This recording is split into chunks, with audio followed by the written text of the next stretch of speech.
FirstEnergy Stadium. We are live inside Tompkins Plaza, just inside the gates, as you make your way here to today's morning game. The second of the morning games on the schedule on this season. Alongside my broadcast partner, Jake Starr, my name is Bob McCool. There's usually someone with us joining us in the pregame show, but everything gets so much more cramped in these morning games.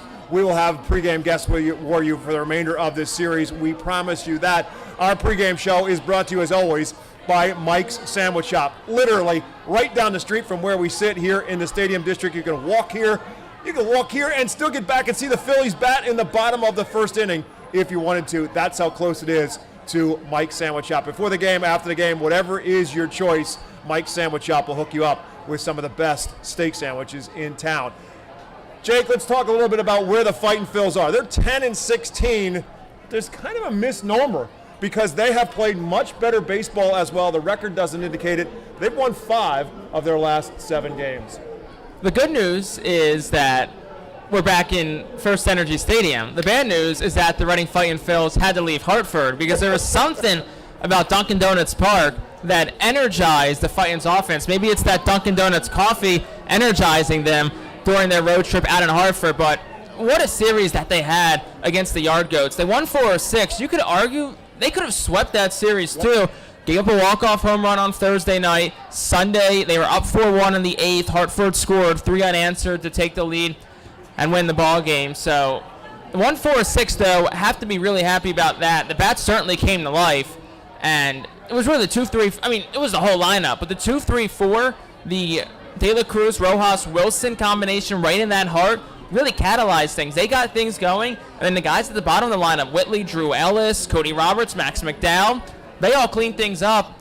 Just what a week from the offense, and you really hope that it carries over here to FirstEnergy Stadium. Yeah, that's really going to be the test now as they face a New Hampshire team that is much better on the pitching side than they are on the hitting side. These are really 2 teams in somewhat opposite patterns of one another in terms of what their makeup is to this point in time in the season. The Fisher Cats are 13-13, but they are a team with, right now, good results on the pitching side. Their hitting has not come around, and the Fightins are hoping that stays that way for the next 6 days. But you mentioned some really good points in all of that. Look forward to tomorrow's conversation in our pregame show with the manager, Al Padrique.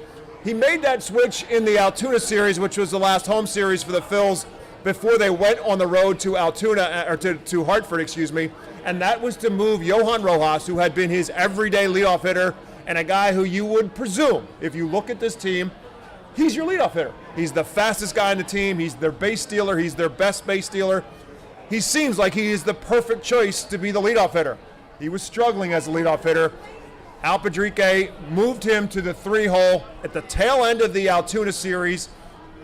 Started to happen a little bit for Johan Rojas at that point, and then they went to Hartford, and it really took off for Johan Rojas. Johan Rojas, since moving to the 3-hole on April the 29th, is hitting .485. He was hitting just .219 when he was hitting the leadoff spot. So I think me and you were both a little perplexed. Why is your leadoff guy batting third? But we asked Al Padrique last week, you've had so many combinations out there. Do you feel like you're starting to figure out this group? And he said he is. And you could tell in Hartford that I think he's starting to find a combination that works, especially 1 through 4.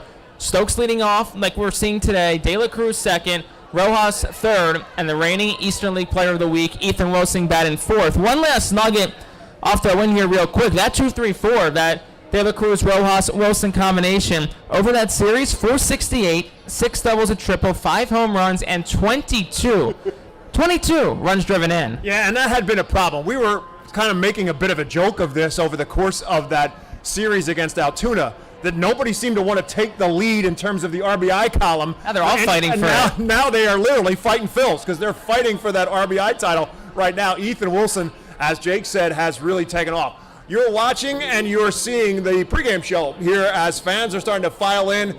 Promises to be a great crowd. There's still tickets available if you want to make it out. Again, 11 a.m. first pitch. The Fightin' Phils are playing much better baseball now. Come out and see some of these guys that we're talking about as our pregame show brought to you by Mike's Sandwich Shop. So let's get to the next guy on the order. We talked about Johan Rojas, and the guy who has now settled into the 4th spot is Ethan Wilson. He was missing in action early on, had an issue with a foot, missed some time, and was eventually back in the lineup. And all of a sudden, He started to get hot in the Altoona series, and then again, like Johan Rojas, he went to Hartford and he took off. Now he's the Eastern League Player of the Week. Eastern League Player of the Week, and only played 5 games, got the day off on Sunday along with Carlos De La Cruz. Rojas was the DH on Sunday too, so just a chance with how well they played last week to give a couple of your top guys, much needed rest a little bit too. But Wilson, in that series, he was .480, had 3 home runs and 11 RBI, but he's really been a menace since coming off the injured list back on April 22nd. He's hitting .383, 5 home runs, 18 RBI. He only played 2 games in Richmond, that doubleheader on Saturday, April 8th to start the season. Wasn't shelved yet, missed some time, was day-to-day with that lower body injury. Then was put on the IL, but since he's come off, he's healthy and he is feeling really good about himself. I was watching him just down in the cage earlier, and that swing's confident, it's quick, he's getting around the baseball quickly, and he's driving things in the air to right center field. Yeah, and he's one of the top prospects in the organization. So the 2, 3, 4 hitters that Jake is referencing, Carlos De La Cruz, Johan Rojas, and Ethan Wilson, also happen to be the top 3 rated prospects in the Phillies organization that are here in Reading in terms of everyday players. Obviously, Mick Abel is the number 2 guy in the Phillies organization, and he has pitched very well. He is scheduled to pitch Friday night in this series for the Fightins. There will be some other news coming your way as this series unfolds. That's as much as we're allowed to say, or they'll shut us down right here before we even get on the air. But there is news coming your way. Keep watching as this series unfolds. Again, Reading Fightin' Phils, New Hampshire Fisher Cats, beginning of a 6-game homestand. They'll take you right through Sunday. Weather promises to be great. There were some weather issues on the forecast for this one. Dan Dirt Douglas didn't even put the tarp down because he listened to the weather forecast that said the showers are going to move to the south. We should be free and clear and have no issues with today's game. And Jake, when we're talking about the 2, 3, and 4 spot in this lineup, I think the guy that now kind of flies under the radar a little bit in this Phillies lineup is the guy who wasn't even a part of this lineup early on, and that's the guy who's going to be at the top of it today in Madison Stokes. Al Padrique, with Johan Rojas going to the 3 spot, now needs himself a leadoff hitter. He tried Oliver Dunn, who had been his best hitter going in for much of this season, and it seemed to kind of affect Oliver a little bit that coincided with him going in a little bit of a tailspin as far as his productivity goes. Madison Stokes, who was on the development list early on, came in. First game in, he was 3 for 4. They moved him from the 8 or 9 spot up to the middle of the order in the 6 and 7 spot. And now he's been at the top of the lineup, and he's doing and staying productive at the top of the order. He's been a great table setter. We talked about that 2, 3, 4, but somebody's got to set the table for them, and Stokes has been excellent at that so far. Also, it is School Kid Education Day, so a lot of kids, about 5,000 school students in attendance today as well. So if you hear a lot of commotion behind us, coming in buses. They are coming in buses, about 75 buses expected today. But Stokes has set the tone in the lineup so far since coming off the development list. And him, like Wilson, 2 guys who were shelved a lot early on in the season, they've came off and have just been menaces so far. Stokes had 3 hits in his first game out. On Sunday, had a double and a triple. He had a home run last week. He's been seeing the ball really well. I mean, the whole lineup is, but it starts with those top guys. And that's what it's all about right now. You got those first 4 guys being productive. And Matthew Kroon, who's had a productive season over the course of this season. His batting average has been up and down at times, but he's been productive in terms of driving in runs. And he's been one of those guys we're talking about who's been fighting for that RBI total. So from that perspective, the Phils have certainly been scoring runs, and in some cases right now they're just trying to outscore the other team. That's been the case with the Hartford series. But again, we talked about this when Hartford was in town. That's a really good Hartford team, loaded with some prospects, especially hitting prospects. So when you get in a series with Hartford, as Reading was, you're going to have to outscore them. The problem for the Fightins was this, that in a number of cases they were trying to get a lead and trying to hold on. They still are trying to figure out some pieces in the bullpen. And really it's been a matter of trying to figure out, is it a good day or a bad day? Because a lot of the guys who have been there or are out in that bullpen, when you look at their overall numbers, they look pretty good. But one day they're good, the one day that next they're not so good. And that's been probably right now the issue for the Fightins, is to try to figure out who's the guy who can get me 3 more outs, to get me 3 more outs, to get me to that 9th inning. Well, yeah, a couple final thoughts from me. First of all, I am very excited that I do not have to see Hunter Goodman, Grant Levine, or Zach Veen for the next month and a half. That's going to be very nice because they match. Hunter Goodman has destroyed the Phils this year. Had the walk-off home run in Thursday night's win. Our Phils were up by 1 in the ninth, and then Goodman did what he's done to the Phils all year. 6 of his league-leading 8 home runs have come against Reading. So it's nice to not see him for a little bit. But no, I mean, a lot of it I think too is going to come from the starters working deeper in the games, which you're starting to see. Saw Phillips go 6. Abel looked really good on Friday. He went 6. Leverett today, you're not going to see go 6. He probably gives you 3 or 4 if you're lucky. More of a bullpen type game today. But, Phillips, Parkinson, Abel, maybe some more reinforcements coming in later. Like, they go deeper. You get your 7, 8, 9 guys really firm down. I think Taylor Lehman can be one of those guys too, and I think you're in good shape. Yeah, that seems to be the case, and that will be what unfolds. Can the Fightin' Phils continue to play good baseball?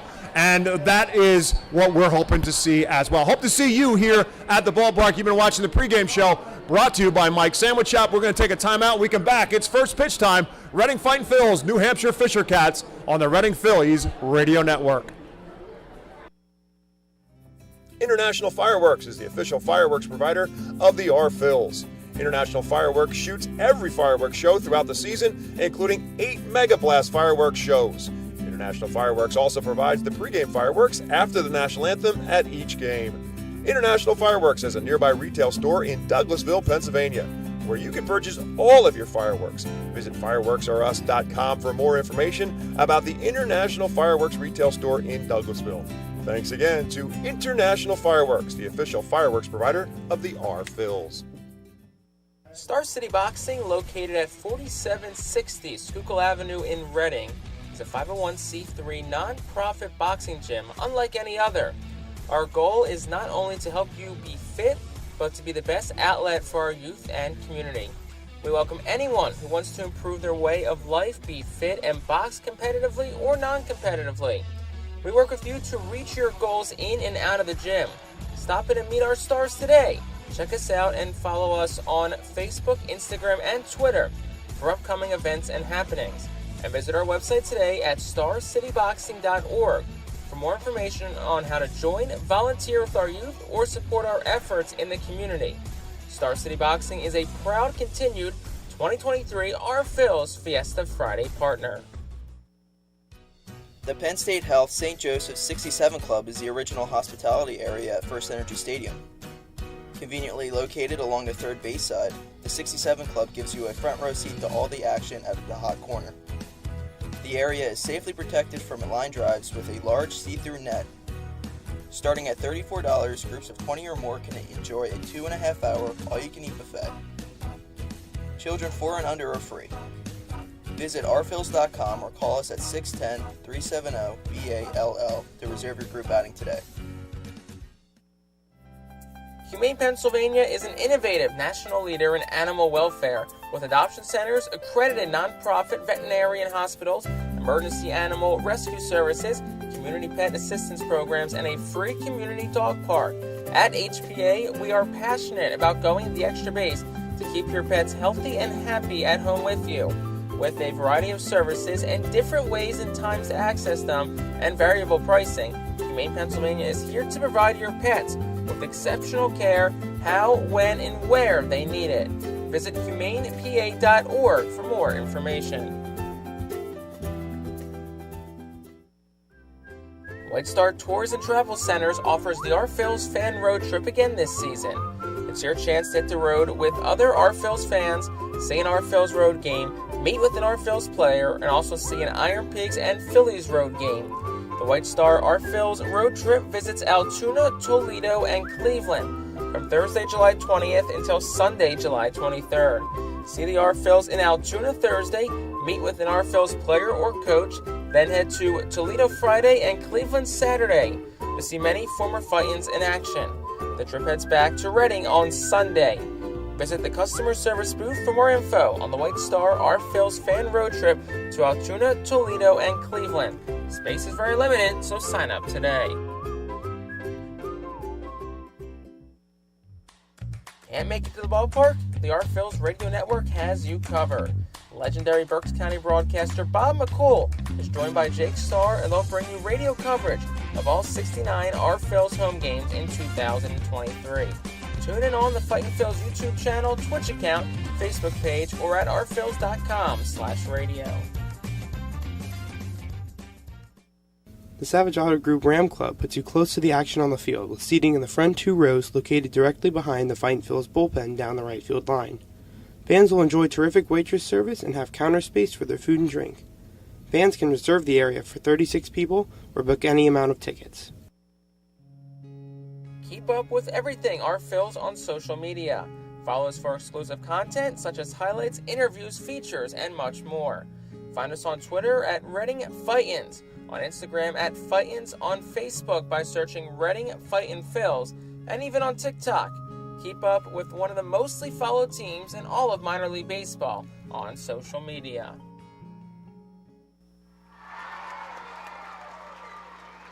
Good morning, everyone, and welcome to Baseball Town. Beginning of a 6-game homestand for the Reading Fightin' Phils as they welcome the New Hampshire Fisher Cats to town. Alongside my broadcast partner, Jake Starr, my name is Bob McCool. The Fisher Cats come in at 13-13. The Reading Hot Dogs, as they are today, are 10-16. Fightin' Phils winning 5 of their last 7. We'll jump right into our starting lineups, brought to you by Golden Oaks Landscaping. For the Fisher Cats, Leo Jimenez will lead off, playing at second base, batting in the 2-hole. Trevor Schwecke is at first base. Damiano Parmigiano, third base, bats third. Will Robertson is the DH and batting cleanup. Batting fifth, Aurelvis Martinez is the shortstop. Batting sixth in left field is Dylan Rock.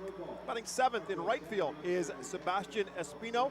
Batting eighth and catching is Phil Clark. And batting in the ninth spot is the center fielder Stuart Baroa.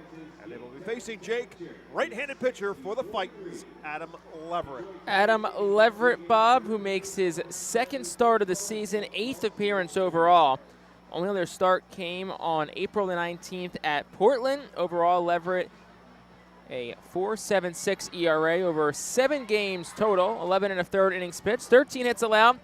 A walk, just 3 strikeouts, not missing a lot of bats. Opponents hitting .302 against the righty from Macon, Georgia. Well, that's the bad news, if you will. The good news is he's facing a team in New Hampshire that has been struggling to hit the baseball.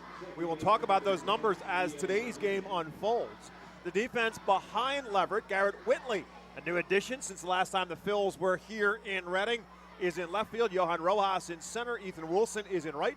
Carlos De La Cruz is at first. Oliver Dunn at second. Madison Stokes at short. Matthew Kroon is at third base. And behind the plate is Cody Roberts. And Leverett's first pitch that comes at 11:02 is over for a called strike one to Jimenez, who's hitting at .267 on the season. 1 extra base hit. It was a double. 0-1 pitch to him.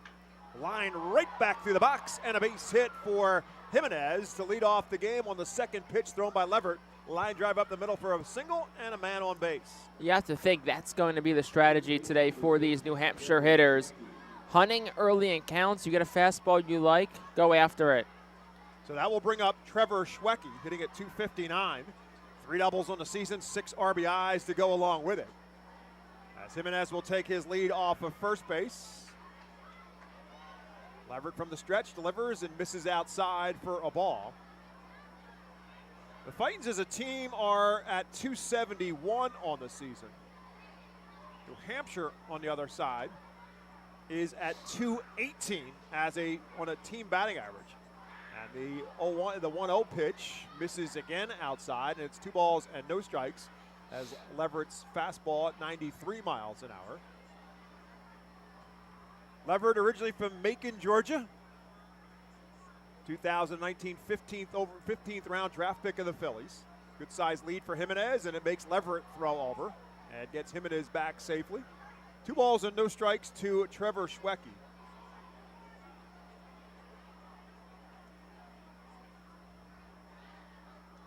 Schwecke, a 13th round draft pick of the Toronto Blue Jays. It's the Fisher Cats, the AA affiliate of the Blue Jays. And now Leverett misses inside. So after missing 2 straight outside, comes with the off-speed pitch inside. Now it's 3 balls and no strikes to Trevor Schwecke. Get me over a fastball that does just that at 92 on the radar gun. Great crowd on hand today as it's one of the education days on the Fightin's schedule. And the 3-1 pitch is up high, and it turns out to be a walk. So a single and now a walk, and the Fisher Cats have something going right away here in the first. It'll bring up Damiano Parmigiano. Leverett obviously getting his second start of the season, so definitely an adjustment. Starting versus relieving. We had this conversation with Tyler Phillips and Ethan Lindell last week about the similar thing, except they're in a reverse situation than what Leverett was in. Parmigiano taking one and takes one for a called strike. Parmigiano, the 29th rated prospect in the Blue Jays organization. 14th round draft pick for Toronto just in 2021. One pitch to him is in the dirt. Now 1 ball and 1 strike. Parmigiano has great power. Has 2 home runs on the season, 2 doubles, but by the scouting reports, fielding and running not as much. For 6 foot, 195 pounder, but outstanding power in terms of his grades. 1-1 pitch to him. Just misses outside. Now it's 2 balls and a strike. Last year, over 2 stops in Class A, Dunedin at Single A and Vancouver, the High A affiliate for the Toronto organization. Parmigiano hit a combined 24 home runs, takes the 2-1 pitch outside, and now it's 3-1. So all kinds of issues for Leverett here in this first. 2-on, nobody out, and a 3-1 count to the 3-hole hitter.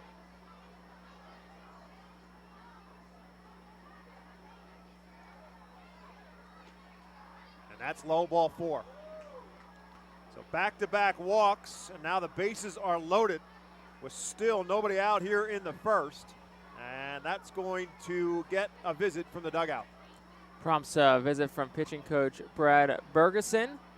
Looks like the infield's going to come up here for early returns or anything. Everybody up in the grass as we speak right now.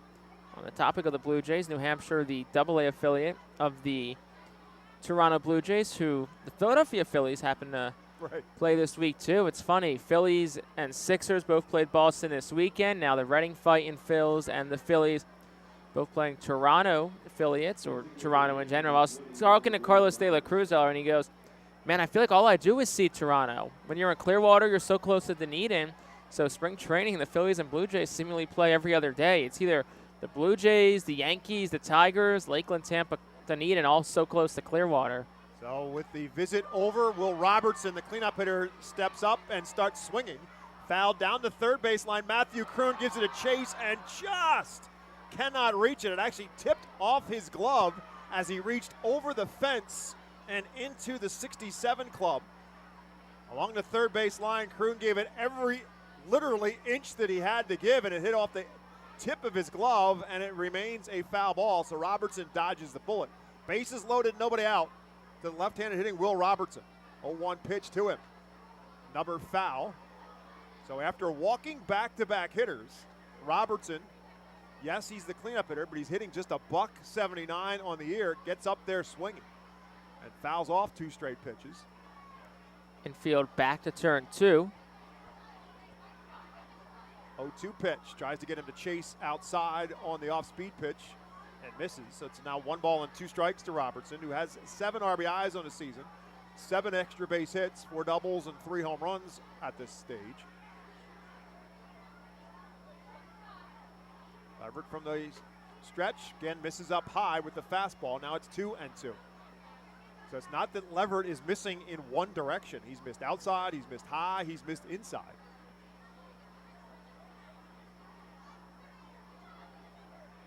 Trying to get himself out of an early jam. Bases loaded, nobody out, 2-2 pitch. Grounded hard towards second. Oliver Dunn to his left makes the play, only has 1 play, and that's the force out at first. Run will score as Jimenez comes across. Robertson drives in the run, his 8th of the season. It's 1-0 Fisher Cats. Yeah, Dunn at second. Ball took him towards his left. Momentum away from the second base bag. Took a quick glance back at the shortstop Stokes covering, but figured way too risky of a throw. Who knows if you even get him. this early in the game get the guaranteed out. Looks like the corners will play up. Now Kroon at third backs up. So looks like infield back except for De La Cruz. Now we'll bring up one of the very interesting prospects in the Blue Jays organization. That's Aurelvis Martinez. He's just 21 years of age. He's the number 4 prospect in the Blue Jays organization. But he has yet to really start to hit, and he's behind to Leverett. No balls and a strike. Second and third now and 1 out. Pitch, big swing, no contact for Martinez, who's hitting 0.93 on the season. But he does have 4 home runs, and that has been his calling card. He had 30 home runs a season ago playing for the Fisher Cats, but hit just 203. This one dribbled in front of the plate, but it hit actually off the foot of Martinez, so it's immediately a dead ball. And no balls and 2 strikes. The count remains to Aurelvis Martinez. You saw him dragging that foot. Looks like there was some contact on it, not much. Our home plate umpire today, Ethan Gorsak, brushes off the plate, though, to give Martinez a couple of extra seconds. So an 0-2 pitch now coming up for Leverett, trying to work his way out of a further mess. This one fisted into shallow right field. It's going to be a long run for Don. He makes the catch over his shoulder. Runner at third, Schwecke will tag up and come home, but they throw him out. The throw up the line, but Cody Roberts goes up the line to get it. We're going to get an argument from Caesar Martin, the head coach for the Fisher Cats, but the Phils get the double play that gets them out of any further damage. We'll find out and sort it all out when we come back. The Fisher Cats get a run in the first. They do it on a hit. They leave one. The Phils coming to the plate when we come back to Baseball Town. Gear up for Fightin' Phil's season. Visit the Brentwood Industries Fightin' Phil's team store at FirstEnergy Stadium or check out our online store 24 hours a day, 7 days a week at rphils.com/shop.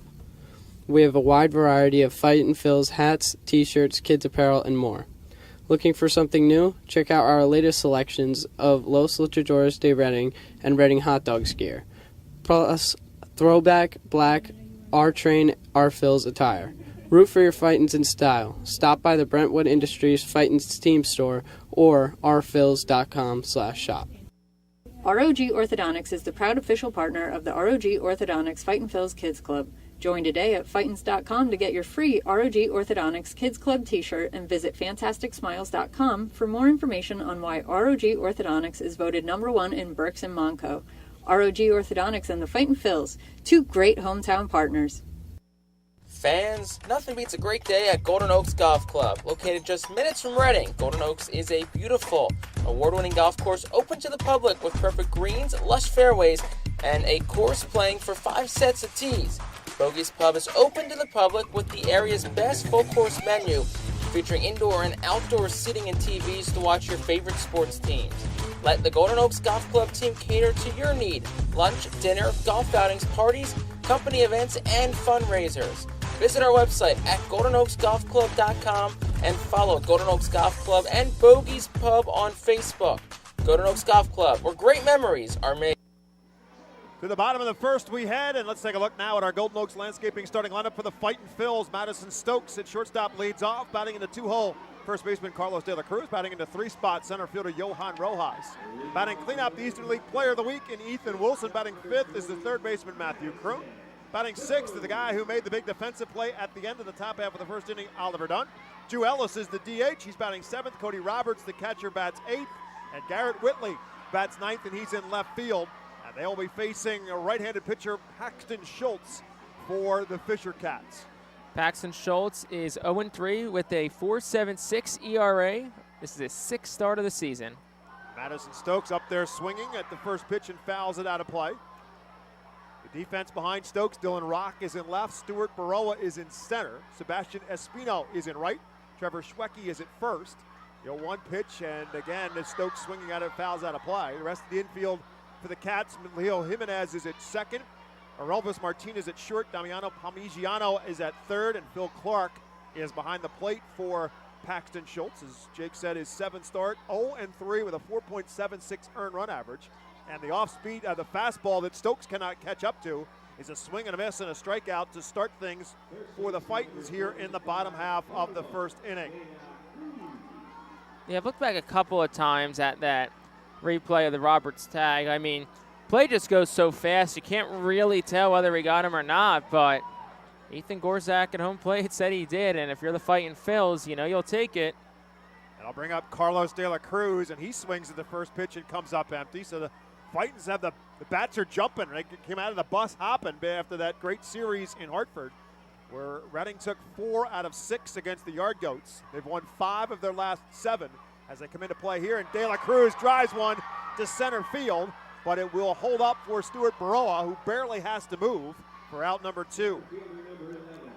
Yeah, De La Cruz hit it on the nose, but look, after the way last week went at Hartford, I think, you're a little upset to have to leave Hartford. Something in the air up in Connecticut that helped the Phils bats, but you hope it can carry over. Here's another one of those red-hot guys, or as you said, Rojo hot on Twitter the other day, Johan Rojas.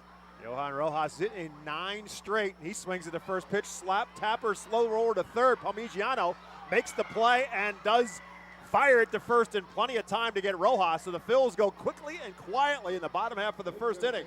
After 1 here in Baseball Town, it's New Hampshire 1, Reading nothing. Empowering communities one relationship at a time is our commitment at Tompkins. Our customers have thrived thanks to our focus on local lending and their commitment to the customers they serve. They do a great job, everything for us from our banking, our insurance, to our wealth management. Tompkins has always been there for us. We see a long relationship with Tompkins.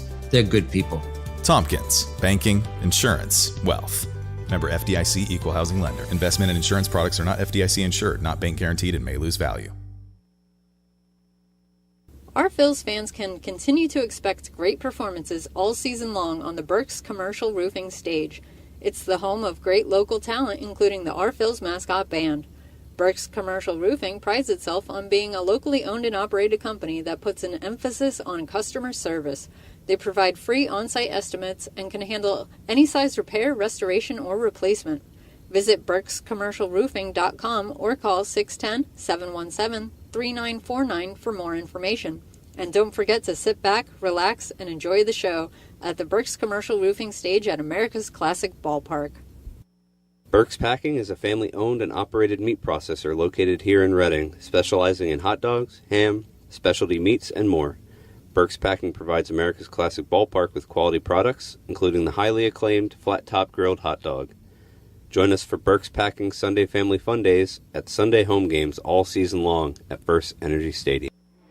Elementary school students from not just all over Berks County, but all over Central and South Pennsylvania. Schools from Berks County, Schuylkill County, Montgomery County, Lebanon County, you name it. They've been here. 80 buses were going to be coming up and dropping off elementary school kids. So Jake Starr never felt like more of a rock star than he did during our Mike Sandwich Shop pregame show out on the plaza beforehand with all the screaming kids coming into FirstEnergy Stadium. As we head to the top half of the second inning, Adam Leverett back to work and facing Dylan Rock. After his defense helped him out in the first, the Fisher Cats had the bases loaded and nobody out. And ultimately only were able to get 1 run. Dylan Rock with a 1-ball, 1-strike count to him. Hits one and a rocket right at Matthew Kroon, who had to get his head out of the way and get his glove in the right spot to make the catch for out number 1. Heck of a play by Kroon. I won't say look what I found. Made a nice play, but he was a little taken aback, literally. His head flew back after making that catch. A little upset you didn't mention Chester County, my home ground. There's Chester County here today. I'm sure there is. Heard Villa Maria Academy. Yep. That's in Malvern, Chester County. Sebastian Espino now will bat with 1 out here in the top half of the second. He takes the first pitch inside for a ball. Yeah, I'm sure I probably missed a few. I'm sure there's some from Lancaster County as well. All over the place, but there is a lot of kids here, a lot of people here enjoying baseball here in Baseball Town. 1-1 pitch is fouled straight back. Our weather for today, our EPAW Weather Consulting weather forecast is 63 degrees on game time. Wind blowing breezy at about 5 to 10 miles an hour. EPAW Weather Consulting is a source for public and private forecasts in Pennsylvania, Jersey, Delaware, Northern, and Eastern Maryland. Again, they said that the rain would be south of us. They were right, because there were a lot of people who thought it was going to be a rainy day today, but a little bit of a sun mixed in clouds in the sky over top, but right now it's pretty nice for a game of baseball. And the Phils trying to get the home cooking going. 1 ball and 2 strikes now as Espino misses on the off-speed pitch. And tries to get him to chase on the inside corner, but just misses, and it's 2-2 to Espino, who's hitting 135 on the season. no extra base hits and 3 RBIs.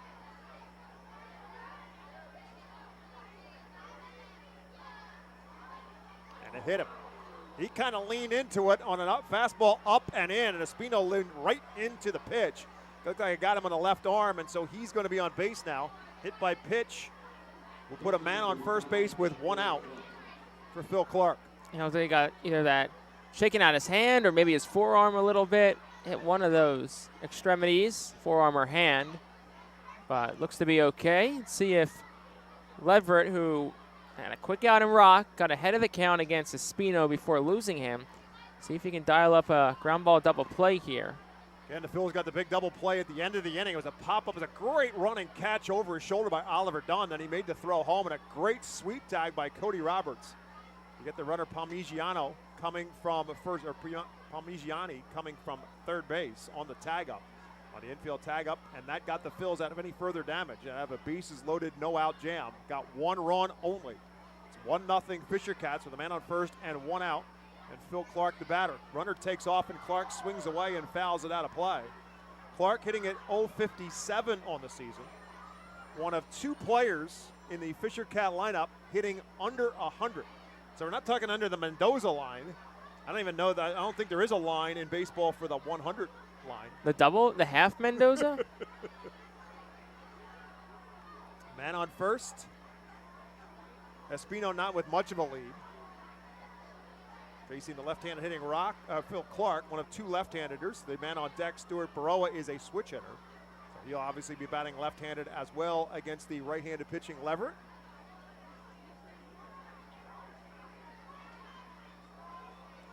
1-1 pitch. Runner does not take off, and the pitch is up high. 2 balls and a strike. Leverett's missed quite a few up high early on. 2 walks in the first inning. Now hits a batter here in the second. Pitch count already at 32 for Adam Leverett. We don't know how much. Runner again takes off. Dunn again ranging to his left will make the play, and he has only 1. And that's the force out at first base. It allows the runner Espino to move up to second base now with 2 outs here in the second. Yeah, only play Dunn really had. Even if the runner didn't go, probably don't have that play at second either. Also, there is action in the Fightin's bullpen. Christian Hernandez warming up, who's looked solid. Last 3 appearances, 3 1/3, just 2 hits, no runs allowed. Has picked up 4 strikeouts too. As Jake said, this is only the second start for Leverett, and even in the start that he went 2 2/3 innings. So he's right now 2 outs into the second. Here's a little flare that's going to fall into right field off the bat of Baroa.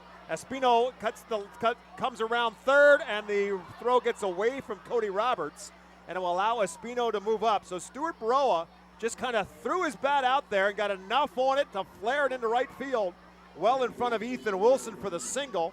And with Espino able to take off in 2 outs, he scores easily, and it's 2-0 Fisher Cats. That's one that just a little bit of bad luck if you're Leverett. You got one hit soft, but served it in the right field. Wilson got to it quickly, but a little bit to his left. Throw was a bit up the first base line too. Maybe if it's more on point, there's a chance, but still a tough play regardless for the catcher Roberts. Baroa batting on the 9 spot. He's been very productive for the Fisher Cats. That is 11th RBI of the season. And I'll bring up the top of the order in Jimenez, who scored the run. He led the game off for New Hampshire with a single and came around to score the first run. Man on second now and 2 outs as Baroa moved up to second on the throw home. A 1 pitch is up high again. It's 1 ball and 1 strike to Jimenez. So hit by pitch. Fielder's choice that moves into second, and the single flared in right field gets the run for the Fisher Cats. Now Jimenez trying to do further damage, but Leverett again misses up high, and now it's 2. Actually got a called strike. It's 1 ball and 2 strikes.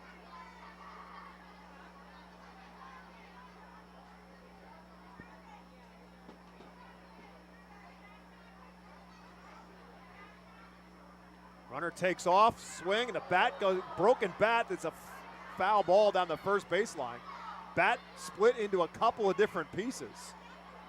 And ultimately the ball stayed foul, trickling down the first baseline. Carlos De La Cruz tosses it to the dugout. Leo Jimenez needs a new piece of timber. He's holding half a bat as he walks back from first base to home plate. So he'll exchange with Trevor Shawecki for a new piece of lumber. Well, most times you see a bat split at the handle, split in half, if you will. That's split in half, but down the middle.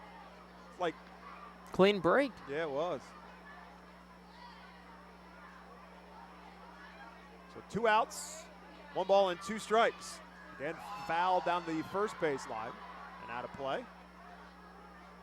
Right field grandstands, left field grandstands packed. Lots of people on the deck. The pool is open. Good crowd on hand for our second morning game of the season. Another one coming up in 2 weeks. First of 6 against the New Hampshire Fisher Cats. 1 ball and 2 strikes. Leverett's pitch, again, fouled back. Big swing by Jimenez.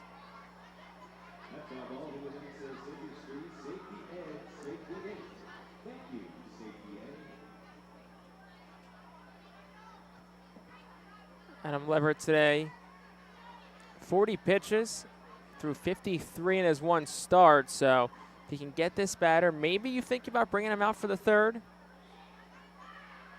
Hernandez appears to be loose in the bullpen. He stopped throwing for the time being. As Leverett steps off the mound to keep Baroa a little closer. Baroa had taken off the 2 pitches ago, not take off on the last. Man on second, 2 outs, top half of the second. Pitch again, tap towards the third base side. Kroon up with it on a big hop, low throw. De La Cruz comes off the bag, and so Jimenez will be safe. Baroa moves up to third base. That's going to be an error on the throw from Kroon. It pulls De La Cruz off the bag. Carlos, I think, thought he held on to the bag, but he did not. And so it'll be first and third. And 2 outs, and that's going to bring Al Padrique to the mound, and that's going to be it for Adam Leverett as he calls to the bullpen. Our Vernon University Golden Wolves call to the bullpen will send us to a timeout. Back with more on the Reading Fightin' Phils Radio Network. Join us as we celebrate Reading's Spanish and Latino culture during 12 Friday home games this season. The Savage 61 Fiesta Fridays presented by Tito's Handmade Vodka, High Noon Sun Sips, Catay Law Offices, Suburban Brewing Company, Carl's Cards and Collectibles, Humane Pennsylvania, Star City Boxing, Apis Services, Supportive Concepts, and Affordable Home Care. Fiesta Friday features special Los Luchadores de Reading uniforms, Hispanic and Latino food and music, and other culture elements throughout the ballpark. Get your tickets now by calling 610-370-BALL, online at rphils.com or at the Customers Bank ticket office.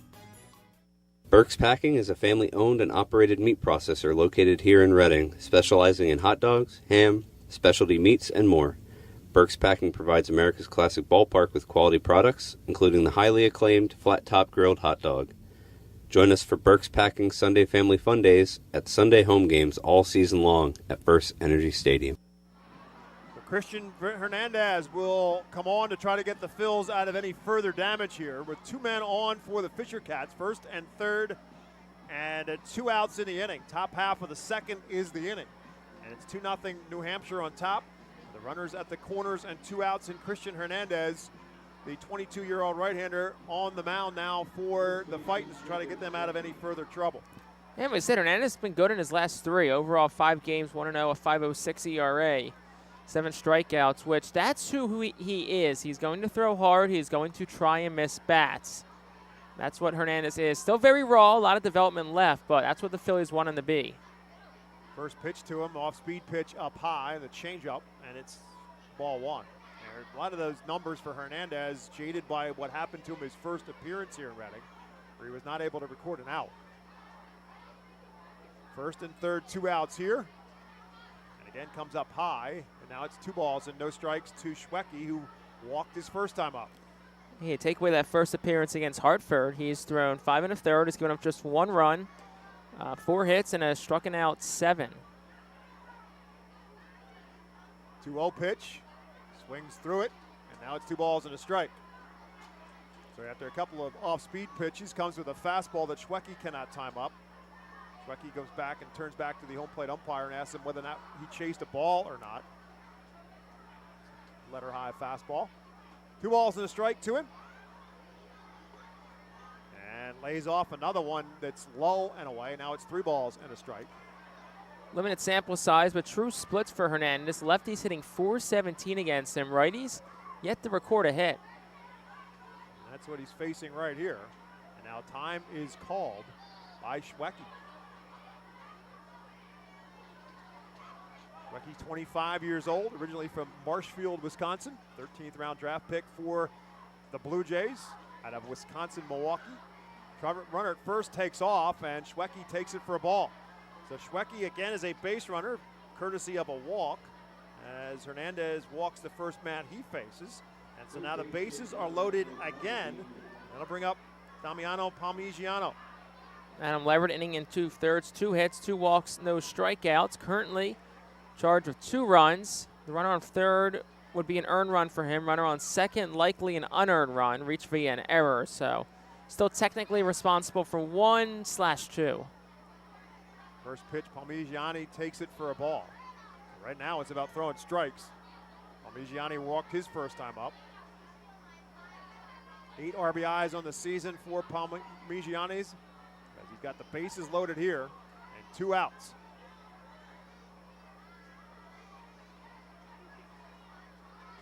And again misses, and it's 2-0. So much like Leverett in the first inning, actually called that was 1 ball and 1 strike. I think it just nipped the bottom of the zone. Palmigiani thought, like I did, that it was a little bit low and inside. So now it's 1 ball and 1 strike. Hernandez will take it.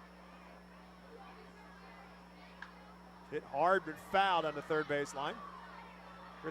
Cesar Martin, the manager for the Fisher Cats at third base. Chris Schaefer coaching in the first base box. They've got work to do. Bases are loaded, 2 outs. Damiano Palmigiani, the 3-hole hitter for the Fisher Cats, stands in. 1 ball and 2 strikes. Hernandez trying to get the Fightins out of any further mess. 1 run across so far in the inning. 1-2 pitch. In the hole and through on the left side. 1 run will score, and the waving around another. 2 runs will come across on the RBI single from Palmigiani, and now it's a 4-0 Fisher Cats advantage. Palmigiani just found the hole. That's all he did between Stokes and Crew. They didn't hit it hard. Hernandez got a ground ball, but found that 5.5 hole between Crew and Stokes. Also looked back at that first strike. Looked like it was a bit low. Cody Roberts deserves some credit. Framed it up really nicely for the home plate umpire, Evan Gorsak. So RBI number 9 and 10 for Palmigiani. 2-1 now, and still 2 outs for Will Robertson. He grounded out his first time up, and first pitch to him is inside for a ball. So again, a Fisher Cat team who's struggling to hit. .218 team batting average, with some walks, a hit batsman, an error, and a couple of timely hits, and they've got a 4-0 lead. Still 2 on. Here comes the off-speed pitch that Robertson's way out in front of, and now the count is 1 ball and 1 strike to the cleanup hitter, Will Robertson.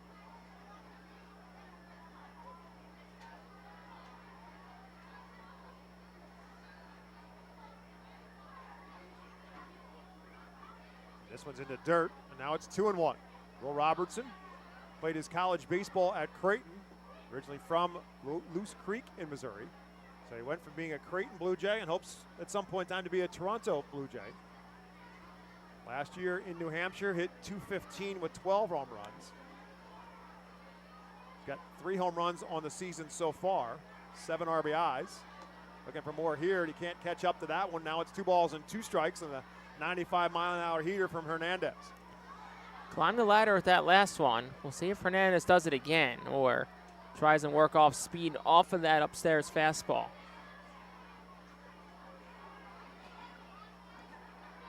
Two balls and 2 strikes. Lifted into left center field. Rojas and Whitley converge on it. Rojas will take charge, and that will do it for the Fisher Cats here in the second. But they put 3 more across. They do it on just 2 hits. They leave 2, and there was a costly error as well. We head to the bottom of the second in baseball town. It's now New Hampshire 4 Reading, nothing. Cornwall Manor is an active senior living community on a 190-acre wooded campus in Cornwall, Lebanon County. The community offers independence and opportunities for wellness and fitness, as well as educational and musical programs, and the peace of mind of having convenient health care on site. Cornwall Manor offers a range of residential choices from apartments to homes. Prospective residents are welcome to visit us for lunch and have a chance to learn more about the community. More information is available online at cornwallmanor.org. Cornwall Manor, celebrating 70 years of senior living. Star City Boxing, located at 4760 Schuylkill Avenue in Reading, is a 501c3 non-profit boxing gym unlike any other. Our goal is not only to help you be fit, but to be the best outlet for our youth and community. We welcome anyone who wants to improve their way of life, be fit, and box competitively or non-competitively. We work with you to reach your goals in and out of the gym. Stop in and meet our stars today. Check us out and follow us on Facebook, Instagram, and Twitter for upcoming events and happenings. And visit our website today at starcityboxing.org for more information on how to join, volunteer with our youth, or support our efforts in the community. Star City Boxing is a proud continued 2023 Our Phil's Fiesta Friday partner. The Reading Fightin' Phillies are proud to partner with Berks County Mental Health and Disabilities Program. Together, we are striking out the stigma in order to raise community awareness about mental illness and suicide prevention with 3 simple words. Are you okay? The help is to begin a conversation to show. It's a hot dog kind of day here in baseball town. The Fightins are wearing the Reading hot dog jerseys. Crazy hot dog vendor doing his thing in the bottom half of the second inning, and now Ethan Wilson trying to do his thing as he leads it off for the Fightins here in the bottom of the second. Alongside Jake Starr, my name is Bob McCool. Ethan Wilson, Matthew Kroon, Oliver Dunn due up with the Fightins now in a 4-0 hole. And Wilson, one of the hottest hitters the Fightins have, 5-game hitting streak, is also the Eastern League Player of the Week as he stands in at 377 on the season. 1 ball and 1 strike to him. Taps this one on the right side. Ranging to his left is Jimenez. Throws over to first in time as Schwecke gets back and covers the bag, and Wilson is retired for the first out here in the second. Yeah, that was a tough play for Schwecke and Jimenez. Schwecke, the first baseman, started to go towards his right, and then when he realized Jimenez was going to get it, he kind of had to do a 180 back to the bag. Nice job by Schultz, the pitcher, getting to the bag, but Schwecke wins that race and is able to make it look easier than it probably was. I'll bring up Matthew Kroon. Kroon at 270 on the season, 15 RBIs on the year. First pitch to him is outside for a ball. And right back comes Paxton Schultz to catch the outside corner for a called strike 1. Today's Our Phil's team leaders brought to you by cross-country mortgage loan officer Johanna Arias. After this pitch to Kroon, it's again outside. Ethan Wilson, if Ethan Wilson isn't leading the team in something, it's Johan Rojas, and if it's not Rojas, it's Carlos De La Cruz. Pretty safe bet. Yep, but right now the number that jumps out, maybe the most of all of them, is Ethan Martin's slugging percentage is now at 774. This one's looped into center field. Going to be a long run for Baroja, but he'll make the catch over his shoulder for out number 2 here in the second. Kroon gave that one a charge out to deep center. Didn't look like he had all of it. Kind of lunged at it to poke it towards center. But Kroon, a nice week last week, had 5 RBI on Saturday. That broke Ethan Wilson's season high, which was set the night before. That'll bring up Oliver Dunn. He's one of the few Phils who struggled a little bit with the bat at Hartford. He was just 2 for 17 in the series. So again, the slugging percentage of Ethan Wilson at 774. That's today's cross-country mortgage loan officer Johanna Arias, our Phil's team leaders. As Dunn fouls one back. Call Johanna at 484-554-9969, or you can email her at johanna.arias@myccmortgage.com. The boards underneath here in baseball town that somebody works on every day and fills them out. Somebody walked by and said, guy's hitting 774 for a slugging percentage. So I thought, well, if it jumped out to a fan, I think I would have mentioned it as our team leader. So Ethan Wilson with that 774 slugging percentage gets the note today on our team leaders. 2 balls and a strike now to Oliver Dunn, who at one time had his name all over that board. He'll get right back in there as he rips one into right field. Something about the home cooking of the hot dogs that lights up the fire for Oliver Dunn. He hits well in this ballpark, and he's got himself a 2-out single in the first hit of the day for the Fightins. Or was all the kids chanting Oliver? He became a fan favorite pretty quickly. Got a chance of Oliver reigning throughout FirstEnergy Stadium. So that'll bring up Drew Ellis, who makes his FirstEnergy Stadium debut, just added to the Reading roster right before the Hartford series. He steps in with a man on first base and 2 outs. Right-handed hitting Ellis, rips one hard and off the glove of Martinez in the left field. That's going to be a base hit for Ellis, swinging at the first pitch, and the Fightins have something going here. Single, and Dunn stops at second. Ellis safe at first for his 4th hit since joining Reading. And now 2 on and 2 outs for Cody Roberts. Hit it hard, hit in a good spot. Tough play for Martinez at short. He has 6 errors on the year. That's not an error, but had some struggles out there defensively. That's just a really tough play. So Cody Roberts trying to take advantage of it now for the Fightins, trying to get something away, and Reading looking to try to chip away at a 4-0 deficit. Bottom half of the second inning. Roberts at .233 on the season. He was 5 for 10 on the road trip, bring his average up a bit. Cody, a veteran player, was in the Orioles organization for a while. First pitch swinging, rolls it to the right side. Schwecky's going to need some help, and he'll get it from the pitcher covering from Schultz, and that'll do it for the Phils as they get a couple hits in the inning, but they cannot put any across. For Reading, no runs, 2 hits, 2 left. We head to the top of the third. It remains the Fisher Cats' advantage at 4-0. Cornwall Manor is an active senior living community on a 190-acre wooded campus in Cornwall, Lebanon County. The community offers independence and opportunities for wellness and fitness, as well as educational and musical programs, and the peace of mind of having convenient health care on site. Cornwall Manor offers a range of residential choices from apartments to homes. Prospective residents are welcome to visit us for lunch and have a chance to learn more about the community. More information is available online at cornwallmanor.org. Cornwall Manor, celebrating 70 years of senior living. The Fightin' Phils know who to call for trash and recycling services. A proven winner, JP Mascaro & Sons. The industry leader for over 50 years. Trust the familiar Mascaro Blue Elephant to provide dependable, quality service for your home or business. That's JP Mascaro & Sons, one of the top companies in its industry. Trash and recycling services for home, business, and industry. We are hiring and have open positions in Berks County. Check our website for open positions at jpmascaro.com or call 1-888-MASCARO. JP Mascaro & Sons, ready to serve you.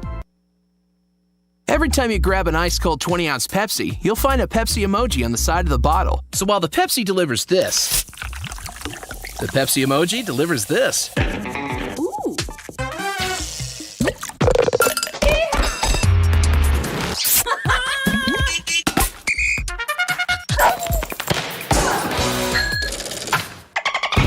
So go ahead, crack open a Pepsi, and tell the world how you feel and what you love with Pepsi emojis. Say it with Pepsi. Established in 1928, the Manor Golf Club is one of the oldest public golf courses in eastern Pennsylvania, located conveniently between Philadelphia, Lancaster, and Allentown and Sinking Spring. The Manor Golf Club offers true test of golf, traditional championship-style golf course where shot making takes precedence over length. Visit themanorgolfclub.com for more information. Aurelvis Martinez leads off for the Fisher Cats here in the second. Christian Hernandez now in his second inning of work after coming in relief of Adam Leverett in the second. And he gets the second pitch to Martinez over for a called strike. 1 ball and 1 strike now to Aurelvis Martinez. And this one's up high. It's 2-1. Martinez hit the ball that ended into a double play for the Fightins to finish off the first. There was a flare in the right field that Oliver Dunn, the second baseman, made an over-the-shoulder catch and then threw the runner out at home trying to tag up. And this 2-1 pitch is up high again from Hernandez, and it's 3-1. So both Leverett and Hernandez have missed high on a number of occasions so far today. Martinez, just 21 years of age, signed as an international free agent by the Blue Jays in 2018 from Santo Domingo in Dominican Republic. Swings and misses at the 3-1 pitch. It's 3 balls and 2 strikes, and that's been the issue for Martinez. Strikeouts. Struck out 140 times in 433 at-bats last year in New Hampshire. So he's advanced through the organization with power, but a lot of hit and miss, and as he swings at that one, did the pitch hit him, or Did it hit his bat? Looks like it's a foul ball. I think it hit the handle, the knob of the bat, as he tried to check his swing, and I believe it hit the knob of the bat, and so it remains 3 balls and 2 strikes to Martinez. Still highly regarded by the Blue Jays organization. He is on their 40-man roster. 3-2 to him. Fouls that one straight back. Can play both short and third, has the skills to play short, but the thought is, as strong as he is, he's 5'11", 200 pounds, and eventually he will end up at third base. Outstanding throwing arm, in addition to his power numbers. 3-2. This one tapped foul. Jake mentioned he's had some issues at shortstop. 6 errors on the season. He's played both short and third on the year. So he's kind of been a bit of a feast or famine kind of guy. Home runs are there. Some of the spectacular has been there. The routine has not. 3-2, tried to check his swing, but he went around, and he will be a strikeout victim. That is out number 1 here in the third.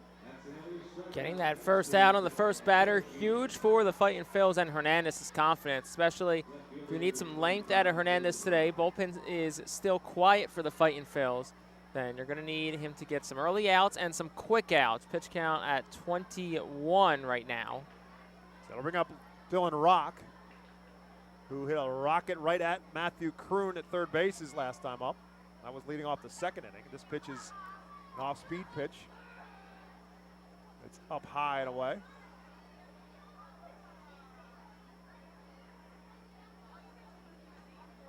Dylan Rock and then Sebastian Espino. That's the 3 who are due up here for the Fisher Cats in the third. They lead it 4-0. Comes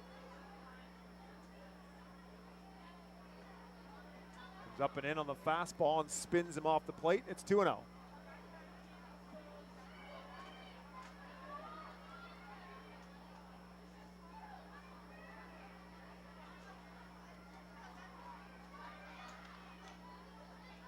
Tries to catch the outside corner, misses with that.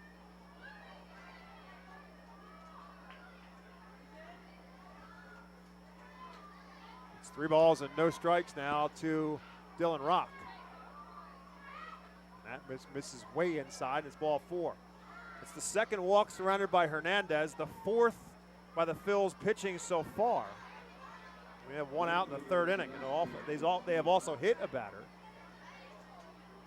Hampshire with just 3 hits on the board, but they've got 4 runs across because of the walks and the error. Add it all up, and they've had a lot of men on base. They got a man on first now and 1 out, and Sebastian Espino, who was the player who was hit by a pitch, came around to score his first time up. First pitch to him is swung on and lifted into right field. Ethan Wilson drifting back to the warning track, and it will make the catch for out number 2. Tough play for Wilson. Had to go over his shoulder, the lefty. Worked its way back to the warning track. It was a nice job. He didn't backpedal. He flipped his hips like a cornerback, ran with the ball like you'd run with a receiver, and then at the last second when he knew the ball was coming down, reflipped his hips, positioned himself to make what was, pretty easier catch, where if he was still running straight back, would have had to kind of reach over the shoulder. So nice defensive play by Wilson at right. So that'll bring up Phil Clark. Rounded out his first time up. And the first pitch to him is low for a ball. Action in the Fightin's bullpen. Braden Zarbniski warming up. Zarbniski and Hernandez have kind of become the long men for the Fightins in their bullpen to this point in time in the season. This one ripped into right field. Wilson going back, and will not get this one. One Hobson off the fence. Dylan Rock rounding third. They're going to send him home. No, they're going to hold him up, and it's a good thing they did. Caesar Martin, the manager for the Fisher Cats, was well down the line, and he threw up the roadblock as Oliver Dunn, the relay man, threw a strike to the plate. And if, in fact, the runner Rock had kept on going, he would have been out by a mile. So it's now second and third and 2 outs. No, it's an excellent play all around. Wilson knew he wasn't getting to it, sat back at the edge of the track, played it 1 hop off the wall, then shot a throw into Dunn. Dunn, a great transfer and exchange from second. Threw a strike to home, and yeah, good job Caesar Martin holding his runner, or else Rock would have been a dead duck at home. That'll bring up Stuart Baroa, who got an RBI single his first time up. Baroa at 266 on the season. 6 doubles, 3 home runs, and now 11 RBIs with an RBI single his last time up. 0-1 pitch to him is over for a called strike 2. So Hernandez trying to get out of any further damage and try to keep the Fisher Cats off the board for the first time so far. They've put 1 up in the first and 3 up in the second. They've got 2 on and 2 outs here in the third. 0-2 the count to Baroa, the 9-hole hitter. This one lined into center field. Rojas coming in, and Johan Rojas will make the shin-high grab, and that will deny the Fisher Cats here in the third. No runs, 1 hit, 2 left. We head to the bottom of the third. Reading trails New Hampshire 4-0. Nursing home neglect is a serious problem. If you or a loved one has suffered from bed sores obtained in a nursing home or a fall down in a nursing home resulting in a fracture, our friends at Swartz Culleton can help. Call the attorneys at Swartz Culleton for a free consultation. Their phone number is 1-800-JUSTICE. That's 1-800-587-8423. Once again, call 1-800-JUSTICE today. Swartz Culleton is a proud sponsor of the Reading Fightin' Phils. Humane Pennsylvania is an innovative national leader in animal welfare with adoption centers, accredited nonprofit veterinarian hospitals, emergency animal rescue services, community pet assistance programs, and a free community dog park. At HPA, we are passionate about going the extra base to keep your pets healthy and happy at home with you. With a variety of services and different ways and times to access them and variable pricing, Humane Pennsylvania is here to provide your pets with exceptional care, how, when, and where they need it. Visit humanepa.org for more information. The Enersys Power Alley Pub features a 2.5-hour all-you-can-eat buffet, private bar with bartender, 2 rows of seats, bar stool seating, and 4 cafe tables. The pub provides your party a private area to enjoy the ball game away from other fans. The Enersys Power Alley Pub may accommodate groups of 40 to 60 people. Enjoy socializing with your group and watch the game with a unique vantage point. The bottom half of the third inning here in Baseball Town is presented to you by Swartz Culleton PC, representing injury victims in Pennsylvania, New Jersey. If you've been injured, call 1-800-JUSTICE today. Reading Fightin' Phils trailing the New Hampshire Fisher Cats as Reading comes to the plate here in the bottom half of the third inning. Garrett Whitley, Madison Stokes, and Carlos De La Cruz, 9-1 and 2. And manager Al Padrique's lineup today will bat as Garrett Whitley steps into the batter's box for the first time here at FirstEnergy Stadium. He, like Drew Ellis, was added to the Fightin's roster before the road trip to Hartford. He had a good series in Hartford as comes into today's game with a 5-game hitting streak, hitting at .350, 7 for 20 on the road trip. And Garrett Whitley, originally drafted by the Tampa Bay Devil Rays, was a first-round pick of the Rays back in 2015. Now 26 years of age. Was in extended spring training in Clearwater with Drew Ellis, and both of them activated before the road trip. He's right now on a 1-2 count against Paxton Schultz, and again he fouls it out of play. Whitley drafted out of Niskayuna High School in New York State by the Tampa Bay Devil Rays in the 2015 draft. Pitch up high to him. He was the 13th overall player taken in that draft. He was signed as a minor league free agent by the Brewers at the end of 2021 and then by the Phillies in December of 2022. Big swing, no contact here. He's a strikeout victim. That is the first strikeout for Paxton Schultz, now in his third inning of work. One down in the top of the order in Madison Stokes. Actually, his second strikeout because Madison Stokes was the first strikeout victim as he led off the game with a strikeout. Stokes with a 4-game hitting streak as he steps in, hitting at .333 as this series began. He was 7 for 19 on the road trip, and again, swinging away. Phils are up there hacking today. And Stokes swings and misses at the first pitch. 95-mile-an-hour pitch from Schultz, who works quickly. This one lifted foul and out of play. So Paxton Schultz is pitching quickly, and the Phils are attacking him. And so right now the Phils have been fast but quiet. They got a couple hits in that last inning but come up empty. 1 out here in the third. They trail at 4-0. 0-2 pitch to Stokes. Way outside. Schultz with a 4.76 earned run average coming in. This is his 7th start. Has not surrendered a home run on the season as of yet. 1 ball and 2 strikes to Madison Stokes. Checks his swing and does not commit.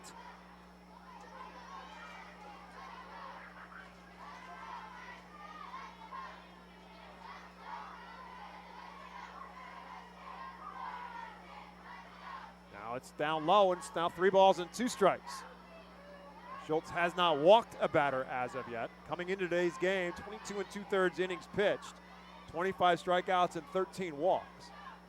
3-2 pitch, swing and a miss, and that will take care of Madison Stokes. So he strikes out for the 2nd time in the game, and now 2 outs on back-to-back strikeouts for the Phils here in the 3rd. So that'll bring up Carlos De La Cruz.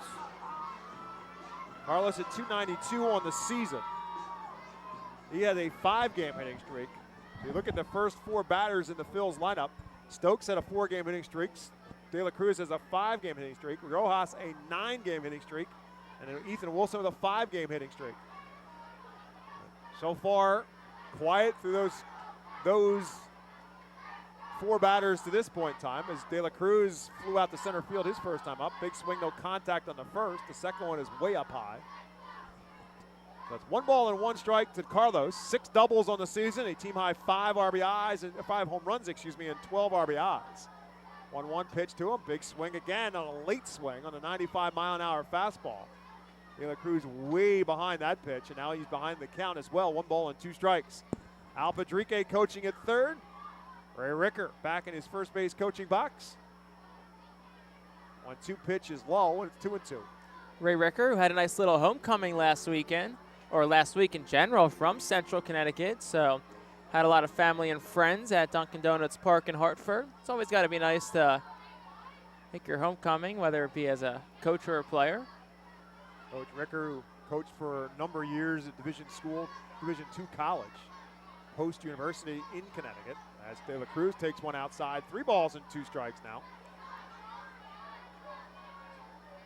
So the 2nd straight batter that Schultz has worked a full count with. This one is lifted down the first baseline. Going to be a long run for Espino and for Schwecke. Schwecke with a slide into the tarp down the first baseline, and the ball's out of play. Schwecke making sure that everything's in working order as he slid on the dirt and into the tarp. As the ball's harmlessly out of play, and the count remains 3 balls and 2 strikes. Also, we mentioned it, McKay up and throwing in the bullpen too. Haven't seen him here in a while. 3-2 pitch to De La Cruz, and again a late swing and no contact. And Schultz ends up striking out the side here in the 3rd. Phils go quietly, and after 3, the score remains New Hampshire 4, Reading nothing. Nursing home neglect is a serious problem. If you or a loved one has suffered from bed sores obtained in a nursing home or a fall down in a nursing home resulting in a fracture, our friends at Swartz-Culleton can help. Call the attorneys at Swartz-Culleton for a free consultation. Their phone number is 1-800-JUSTICE. That's 1-800-587-8423. Once again, call 1-800-JUSTICE today. Swartz-Culleton is a proud sponsor of the Reading Fightin' Phils. Are you looking for a reliable food distributor to meet all your culinary needs? Look no further than our trusted team at Feaser's Food Distributors. For over 120 years, our products have been sourced from the best farms and suppliers, ensuring that you get the best ingredients for your restaurant or organization. From fresh produce to premium meats, Feaser's supplies everything but the appetite. Visit Feasers.com today to experience the difference in working with a top-tier, family-owned food distributor. Feaser's, your partner for success in the kitchen. Looking for a fast and hassle-free way to get your snacks and non-perishable groceries? Look no further than FeasersDirect.com. With just a few clicks, discover the convenience of having your culinary essentials ready for a pickup at our headquarters in Harrisburg. The Reading Fightin' Phils are pleased to present you with their classic game program, all electronically. This program has information on the coaching staff, player roster, and front office staff. It also includes feature stories and alumni reports on all of your favorite guys who spent time in Baseball Town. Visit rphils.com/programs to check it out. Welcome back to Baseball Town as we head to the top half of the fourth inning. It remains a 4-0 New Hampshire Fisher Cat lead, and it's time for Jake Starr to take over our play-by-play. Thank you very much, Bob. As I take over in the booth, Braden Zarbniski takes over on the bump, making his 9th appearance of the year. He's 1-1 with a 3.09 ERA and 11 2/3 innings pitched. Struck out 11 batters, 7 walks. Picked up a win last time out on Saturday at Hartford, went an inning and a third strong against the Yard Goats. And he'll get the top of the New Hampshire order. Leo Jimenez steps in. First pitch to him. Up and away for a ball. Count is 1-0. Jimenez has reached base twice today. A single and reached via an error last time up. Here's the pitch. On the outside corner for a called strike, 1-1. So that finishes the line for Christian Hernandez. An inning and a third, 2 hits, no runs, 2 walks, and no strikeouts. Inherited 3 runners, 2 of them scored. 1-1. Just misses outside for a ball, 2-1. Leo Jimenez has scored a couple of times today as well. Second baseman for New Hampshire in field. Plays him to pull slightly. Zarbniski kicks and deals a 2-1. Outside for a ball, 3-1. Our Phillies pitching today, trying to stay ahead in counts. One thing that they have struggled in so far, as Jimenez up in the count, 3-1. Zarbniski set, kicks, deals. Swing and a miss, strike 2, counts full. Leo Jimenez has hits in his last 6. Hit .350 last week at home for New Hampshire. Here's the pitch. On the outside corner, a bit outside.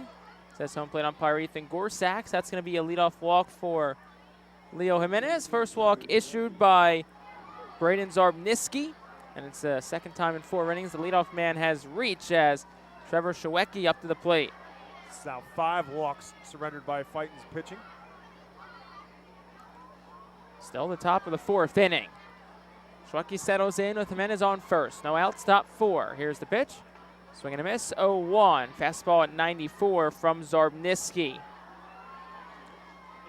Shawecki has reached base both times today. He has walked both times, has not scored. That's from the right side. Here's the 0-1. Swinging a ground ball, high chopper to short. Stokes has to back up, and it goes to second for 1. Throw to first is not in time. 6-4 on the fielder's choice. The field umpire, Tyler Whitty, very casual out call for a play that was very close. I thought for a second Jimenez may have been in there, but if you're Reading, you'll at the very least take the 6-4 fielder's choice with Damiano Parmigiani coming up to the plate. Yeah, it was bounded high. The initial bounce off the dirt in front of home plate. It took a huge hop for Stokes, who had to wait for it to come down to him to his chest before he could field it and then make the throw. And to Jake's point, it was pretty close at first base. Good hustle by Jimenez to get there, and he almost beat the throw. Parmigiani takes the first pitch for a called strike from Zarbniski. The righty set at the letters again. Runner leaning off first. Long pause for Zarbniski. Here's the pitch. Runner goes. Pitch is in there for a strike. Throw to second is a dot, and it's on time. Oliver Dunn gets the tag down. The 4th base runner thrown out by Cody Roberts this season. It was a great jump for Shawecki, but an even better pitch and an even better throw and tag from Roberts and Dunn. Yeah, it was a good throw and a great tag. The throw a little bit high, but Dunn with a great job to get up there and get it and get the tag down to make the play, and that's a big out for the Fights. May try to get out of this with no more further damage. Counts 0-2 to Parmigiani. Here's the pitch. Breaking pitch. That misses just down for a ball. Counts 1-2. Parmigiani struggled last week. Was just 2 for 17 for New Hampshire in their series. Took 4 of 6 against the Harrisburg Senators. Here's the pitch. Swing and a miss. He got him on strike. So a belt unconventional. Turns out to be a 1-2-3 inning for Zarbniski and the Fightin Phils. We played 3.5. We'll go to the bottom of the 4th. 4-0 Fightin's trail on the Our Phils Radio Network. the Louisiana Swamplands. Out here, you're either lunch or you're enjoying it. Make sure you end up on top with the all-powerful lineup of Kia SUVs, like the Telluride, Sportage, and Sorento, equipped with available all-wheel drive, higher ground clearance, and the interior capacity to bring everything you need, so you'll always remain more than a gator's length ahead. Visit your local Kia dealer today to find your next adventure in our ever-capable lineup of SUVs. Kia, movement that inspires. Call 800-3334-KIA for details. Always drive safely. When the Reading Fightin' Phils get hungry, we turn to our team feed partners. Special thanks to Chick-fil-A, Pizza Como USA, Railroad House, Why Missing Restaurant and Bakery, Jersey Mike's Subs, Mimo's Italian Restaurant and Bakery, Subway, and Clean Eats for making sure the Fightin' Phils front office is never hungry on game day.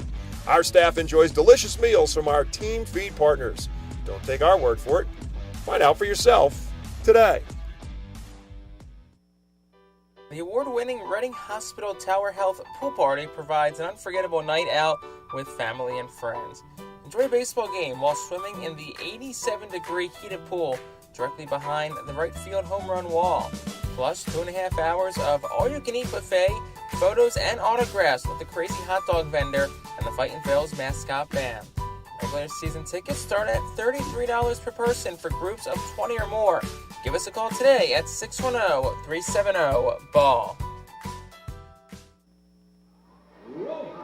Bottom of the fourth inning, Fightin's chasing a 4-0 haul as the heart of the order, 3-4-5, due up for the Fightin' Phils. Johan Rojas, 0 for 1 today, but swinging a red-hot bat, steps into the right-handed batter's box and goes up against Paxton Schultz, who deals the first pitch.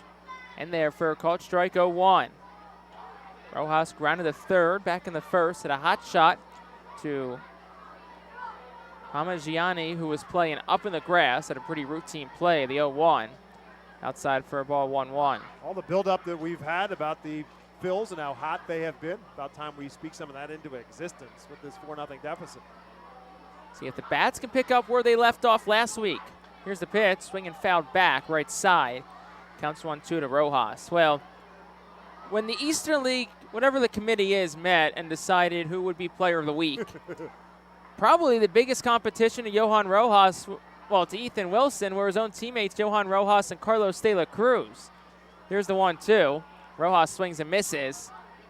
Fourth straight punch out from Schultz, 5th overall for Ethan Wilson, who was the player of the week, but maybe Hunter Goodman, Zach Veen probably also thrown in there. Probably everybody from that series, right, with the fact that I know on Saturday the teams combined for 16 runs, 26 runs.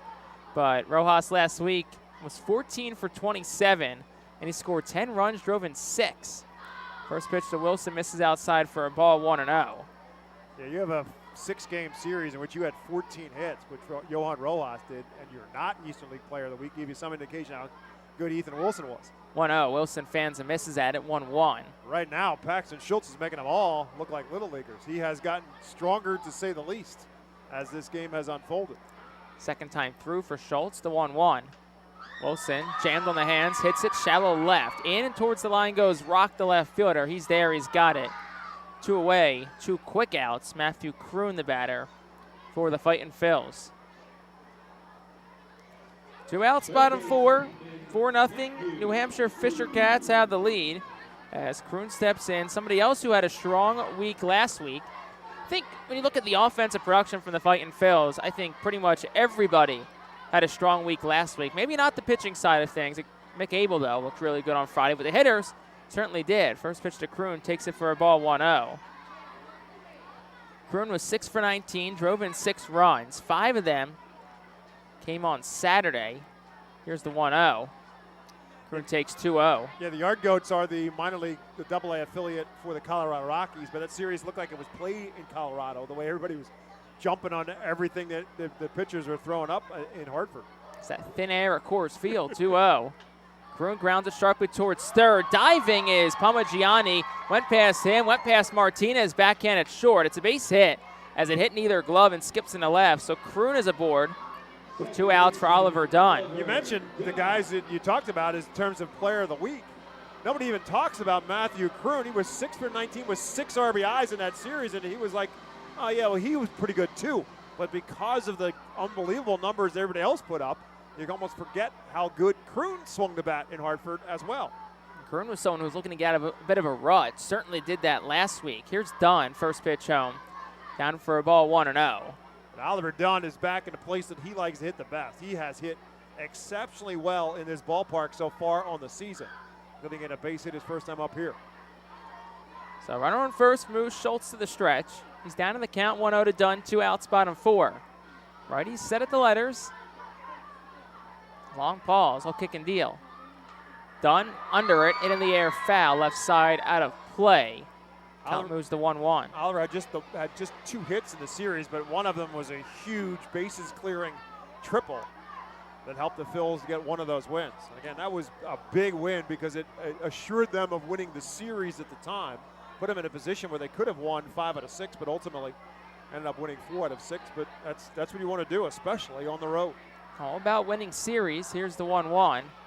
There for a called strike 1-2. Dunn, yes, only 2 hits last week, but 5 walks, couple of stolen bases. Baseball is one of those sports where some weeks you have to look past just the batting average, the hit numbers, to really sense a guy's production. Dunn's production last week a lot better than 2 for 17. Here's the pitch. Down for a ball, skips away from Clark, the catcher. He throws his second as the runner Kroon went. It's off the bag, rolls towards first base. Schwecke picks it up, throws the third, high throw. Parmigiani's able to collect it as Kroon slides in feet first. He holds the bag, time called.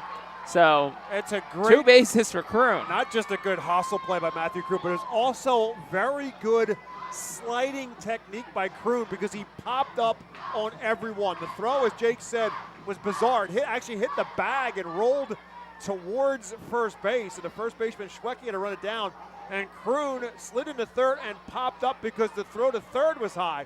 If it gets away from Parmigiani, Kroon's in position. He could have scored on that. Pitch to Dunn, swing and a miss. Up towards the hands, and that will end the inning. 6 strikeouts now for Paxton Schultz today as he continues the deal. No runs on a hit. There was an error and 1 left on base for the Fightin' Phils. We go to the 5th, 4-0 Fisher Cats on the Our Phils Radio Network. Join us as we celebrate Reading's Spanish and Latino culture during 12 Friday home games this season. The Savage 61 Fiesta Fridays presented by Tito's Handmade Vodka, High Noon Sun Sips, Catay Law Offices, Suburban Brewing Company, Carl's Cards and Collectibles, Humane Pennsylvania, Star City Boxing, Apis Services, Supportive Concepts, and Affordable Home Care. Fiesta Friday features special Los Luchadores de Reading uniforms, Hispanic and Latino food and music, and other culture elements throughout the ballpark. Get your tickets now by calling 610-370-BALL, online at ourphils.com or at the Customers Bank ticket office. To honor the 275th anniversary of Reading, the Our Phils will play as the Reading Keystones on Thursdays and select Tuesdays in 2023. Tuesdays are brought to you by Coatesville VA Medical Center. Join us for 11 Keystone Throwback Thursdays thanks to Burke's Career and Technology Center, H&F Heating and Cooling, and Rip It Baseball Town Charities batting cages. Come celebrate the 275th anniversary of Reading and enjoy some great baseball on Throwback Thursdays in 2023. Get your tickets now by calling 610-370-BALL, online at ourphils.com or at the Customers Bank ticket office. We move to the top of the 5th inning. Braden Zarbniski still on the mound for the Fightin' Phils. He's got the DH Will Robertson as Reading trails 4-0 in this one. Zarbniski, first pitch home. Swing and a miss on an off-speed pitch, counts 0-1. We had the veggie race between innings. Carrot held a pretty substantial lead coming out of the gate. 0-1 from Zarbniski. That one shown in the air well towards right center. Wilson going back. He leaps and hits off the top of his glove and trickles towards the wall. In the second goes Robertson. He'll put the brakes on there. That will be a double. Tough play for Ethan Wilson as it was over his head. Got a glove on it, but couldn't secure it. That'll bring Elvis Martinez to the plate. But Carrot, substantial lead, but then Lettuce just down the stretch. Took the inside around that final turn and got to the finish line first. Head to neck and neck, kind of like the Kentucky Derby on Saturday where 2 Phils was overtaken late. And very similar kind of photo type finish as lettuce beats carrot in today's edition of the Veggie Race. Martinez steps in, first pitch, hit off the glove of the catcher Roberts. That'll move Robertson to third. Looked like Roberts and Zarbniski were crossed up, and now they'll discuss things. Will be a pass ball, though. That's the second charged against Cody Roberts this season, as looks like the two of them just were not on the same page necessarily. Should be noted that was also the first win of the season for Lettuce, just for what it's worth, and for those of you at home who are keeping track. Well, I'm sure plenty of our fans are keeping track at home. One of the most tense moments of the day is that Veggie Race. Here's the pitch with the infield drawn inside for a ball. Counts 3-0. It's either the Veggie Race or whether or not we catch a hot dog on a particular day, which today we did not. The throw from the hot dog vendor actually shot over the stanchion. Had the arm. It's not the trajectory. Here's the pitch. Ground ball hit sharply foul past the third base coach's box. Counts 2-1 to Martinez. So man on third, no outs. Top of the fifth inning. Fightin' Phillies trail at 4-0. Thus prompts Al Padrique to bring his infield into the grass. Outfield plays normal depth straight away. The pitch. Outside corner for a called strike 1-1. Mentioned the power numbers for Martinez last year playing in New Hampshire. Hit 30 home runs. The season before that, over two levels at Dunedin and Vancouver, combined 28 home runs. Here's the pitch. On the outside corner, called strike 3. Martinez down on strikes. That's the second strikeout for Zarbniski. Big strikeout.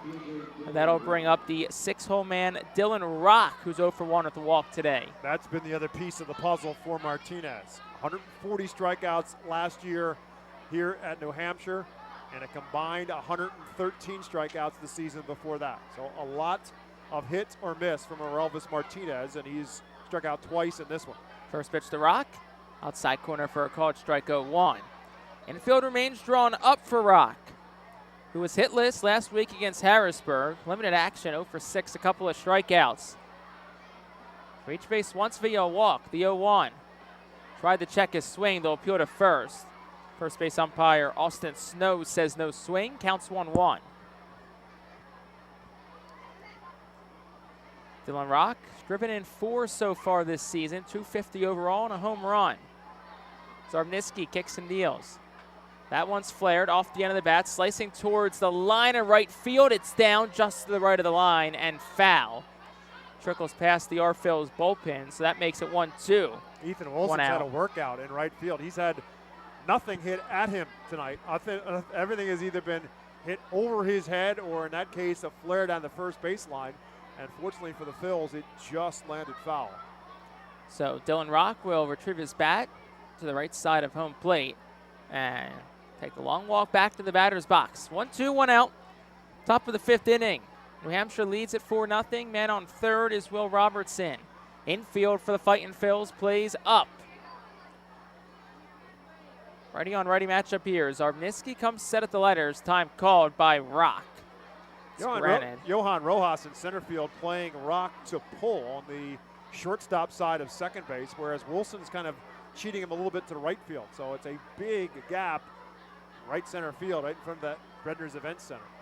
Zarbniski set at the letters. Long pause, 1-2. That one sliced past De La Cruz down the right field line softly for a base hit. Ethan Wilson retrieves it. Scoring is Robertson. That's a little seeing eye single for Dylan Rock to drive in a run. It's 5-0 Fisher Cats in the fifth. That's one probably if the infield's back, De La Cruz gets to, but in a 4-run ball game, kind of have to play the guys up, and fell victim of it right there. Literally off the end of the bat for Rock, but he'll take it. It's his 5th RBI of the season. But to Jake's point, because of the position of the infielders, it becomes a base hit as opposed to an RBI ground out. If De La Cruz is back, he's probably in position to make that play, but with the infield up, it becomes a clean base hit, and it's now a 5-0 Fisher Cat advantage. First pitch to Sebastian Espino was in tight for a ball, 1-0.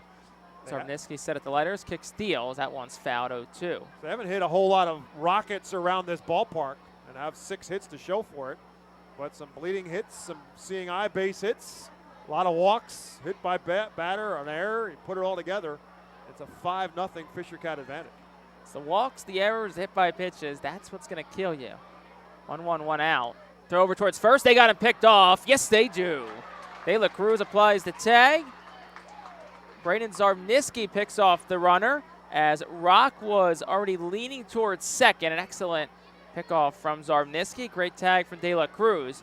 2 outs in the top of the 5th. 5-0 ball game. New Hampshire leads with bases clear. Having said all of what we just said about the problems of the Phils, Fisher Cats have run themselves out of some further trouble because they've gotten 2 players thrown out, caught stealing, and they ran themselves into a double play to win the second, or end the first, excuse me.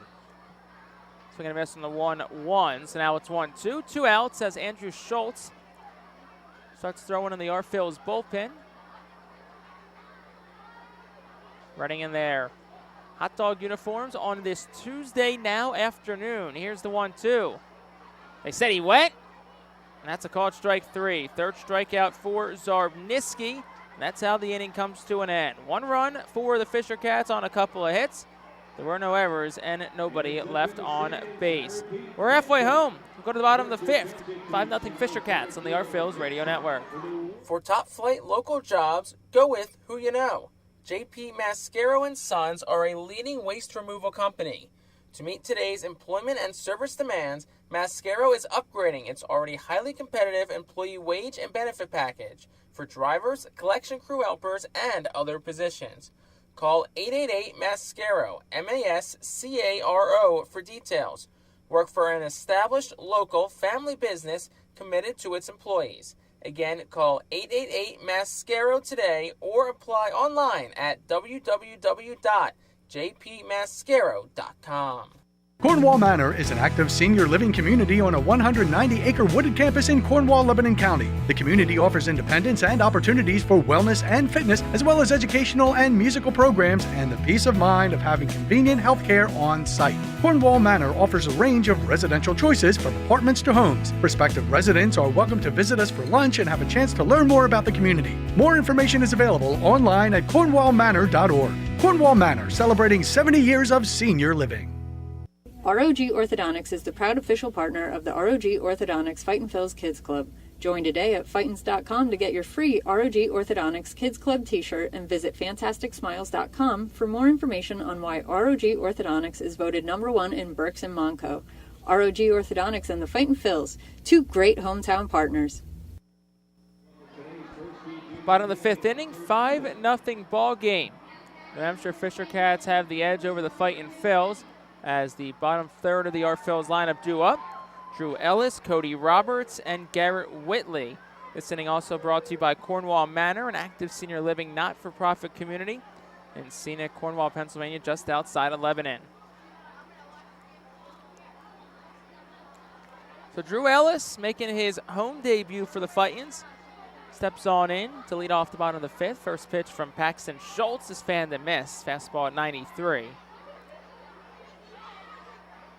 Makes the count 0-1 to Ellis. Ellis 1 for 1 today. The pitch. Tried to check his swing. Home plate umpire Ethan Gorsak says no swing. Evens up the count at 1. Ellis with his hit today up to 200 in limited action. 1-1 misses. Actually gets the bottom of the zone for a called strike. 1-2.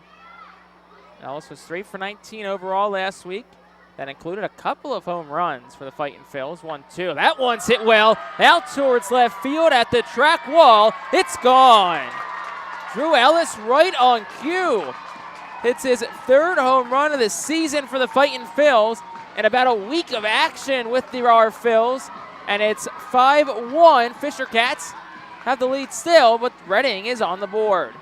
4th hit for Drew Ellis since coming and being activated on the Reading roster. And as Jake said, now of those 4 hits, 3 of them home runs. That is also the first home run surrendered by Paxton Schultz so far in the season. This is his 7th start. This brings Cody Roberts, the catcher, up. Feels like the Fightins offense has some life injected into it now. First pitch outside for a ball 1-0. Just made 4,000 kids awful happy. They were screaming every time anybody hit a fly ball in the outfield. That one from Ellis was a no-doubter. Here's the pitch. Outside for a ball, 2-0. Drew Ellis is a player that has seen some Major League Baseball time. Made his debut in 2021 playing for the Arizona Diamondbacks. Here's the pitch. That one shot straight up in the air from Roberts, shallow center. In comes Barrero, the center fielder, and Barrero will make the catch for out number 1. That brings Garrett Whitley up to the plate. Like Barrero kind of either lost it or never saw it off the bat. He started to break bat, and it was clearly straight up in the air. It was going to be shallow enough that either of the middle infielders, Jimenez or Martinez, probably could have made the catch as well. But Barrero was awfully late to find it and get to it in very shallow center field.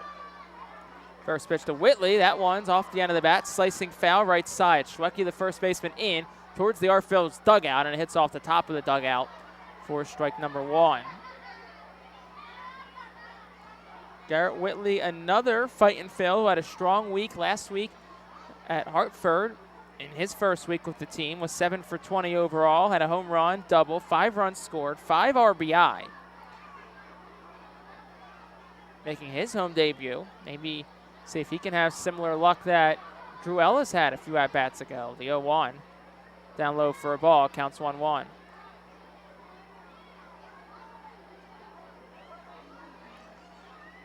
Schultz, who's been excellent today, lone blemish, just a solo shot. Here's the pitch. Whitley swings and misses. Makes the count 1-2.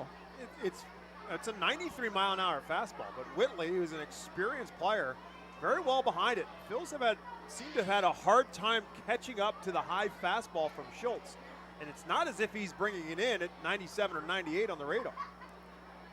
1-2. Up and away for a ball. 2-2 to Garrett Whitley. Whitley, a former first-round pick of the Tampa Bay Rays back in 2015. Here's the pitch, driven to the air, well out towards right center. Barrero is going back. He's at the edge of the track, and he'll run it down in right center field, just in front of the Cathay Law Office's sign. And that is out number 2, but gave it a charge the other way, Bob. Yeah, and Barrero was pretty casual about that. I thought that might have some brick marks on it by the time it was all said and done off the bat from Whitley. But Barrero was pretty casual and just kind of ran that down without a problem after having a hard time picking up the lazy fly ball from Roberts. That was a rocket off the bat of Whitley, and he ran that down like it was nothing. First pitch to Stokes, shot straight up in the air, foul territory right side.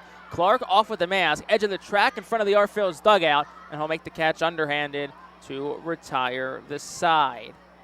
Reading does get a run of the inning on a hit, no errors, and nobody left on base. At the 6th we go, 5-1 Fisher Cats on the Fightin' Phils Radio Network. Cornwall Manor is an active senior living community on a 190-acre wooded campus in Cornwall, Lebanon County. The community offers independence and opportunities for wellness and fitness, as well as educational and musical programs, and the peace of mind of having convenient health care on site. Cornwall Manor offers a range of residential choices from apartments to homes. Prospective residents are welcome to visit us for lunch and have a chance to learn more about the community. More information is available online at cornwallmanor.org. Cornwall Manor, celebrating 70 years of senior living. Our Phils fans can continue to expect great performances all season long on the Burke's Commercial Roofing stage. It's the home of great local talent, including the Our Phils mascot band. Burke's Commercial Roofing prides itself on being a locally owned and operated company that puts an emphasis on customer service. They provide free on-site estimates and can handle any size repair, restoration, or replacement. Visit burkscommercialroofing.com or call 610-717-3949 for more information. And don't forget to sit back, relax, and enjoy the show at the Burke's Commercial Roofing stage at America's Classic Ballpark.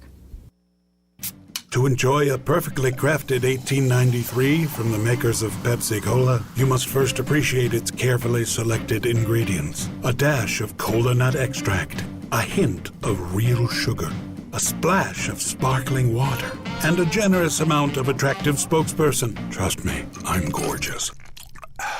Cheers to 1893 boldly blended colas, a delicious balancing act of premium ingredients from the makers of Pepsi Cola. New arm in for the Fightins in this top of the 6th inning. It's Andrew Schultz trying to keep it a 5-1 deficit for the Phils in this top of the 6th inning. First batter he gets is Phil Clark. 8-9-1 due up for Andrew Schultz, who's making his 9th appearance of the year. 0-3, a 12.46 ERA. 11 strikeouts, 7 walks over 8 2/3 innings pitched. As Clark steps in from the left side. Righty on lefty matchup. Schultz versus Clark. The righty set and deals. Down for a ball 1-0. So the line on Sarbniski, 2 innings, 2 hits, a run, a walk, and 3 strikeouts. As another guy named Schultz is on the mound. A lot of guys named Schultz who are right-handed pitchers in this series. 1-0. Outside corner for a called strike 1-1. Andrew Schultz on the mound for Reading. Paxton Schultz for New Hampshire. Presumably he'll be out for the bottom of the 6th, as currently there is 0 action in the Fisher Cats bullpen. Reading Schultz kicks and deals, down for a ball 2-1. Paxton Schultz is at 66 pitches, 42 for strikes, just 24 balls thrown. So he definitely has a little bit more that he can give. Season high this year is 88 pitches for Paxton Schultz. Andrew Schultz kicks and deals, down for a ball 3-1. It would only seem appropriate that at some point in time, right now, we'll see Brett Schultz warming up as well in the Reading bullpen, just to make it a full Schultz kind of day. We'll see what jersey Brett Schultz is in later today. He wore 37 at Hartford. Here's a 3-1. Outside for a ball 4. Brett Schultz came out in the first game at Hartford wearing 37. And after a bit of problem solving, we were able to figure out it was Brett Schultz and wore 37 for the duration of the series. So we'll see if he's back in 58, if he comes in today or at some point this week. But usually when you see a new number, it's pretty easy, at least for us at this point of the season, to spot who it would be. But the issue is Brett and Andrew Schultz, they look almost exactly alike. Here's the first pitch home. Ground ball towards first, under the glove of De La Cruz. Dunn backs him up, throws the first. It's not in time as the pitcher Schultz was covering. So that'll be an infield single for Stuart Baroa, and that'll bring us back to the top of the lineup for New Hampshire. But yes, we saw the 37. I knew right away it was one of the Schultzes, whether it be Brett or Andrew. And after sending some videos to some people in the front office who help out with player personnel stuff, and then looking back at some pictures, we saw a solid black glove, which for those watching on MILB TV right now, you can see Andrew Schultz does not have a solid black glove. So that was our tell that it was Brett Schultz wearing the mysterious 37. First pitch is swung on a miss by Leo Jimenez, 0-1. No outs, 2 on for New Hampshire in this top of the 6th inning. Fisher Cats lead at 5-1 over the Fightin' Phils.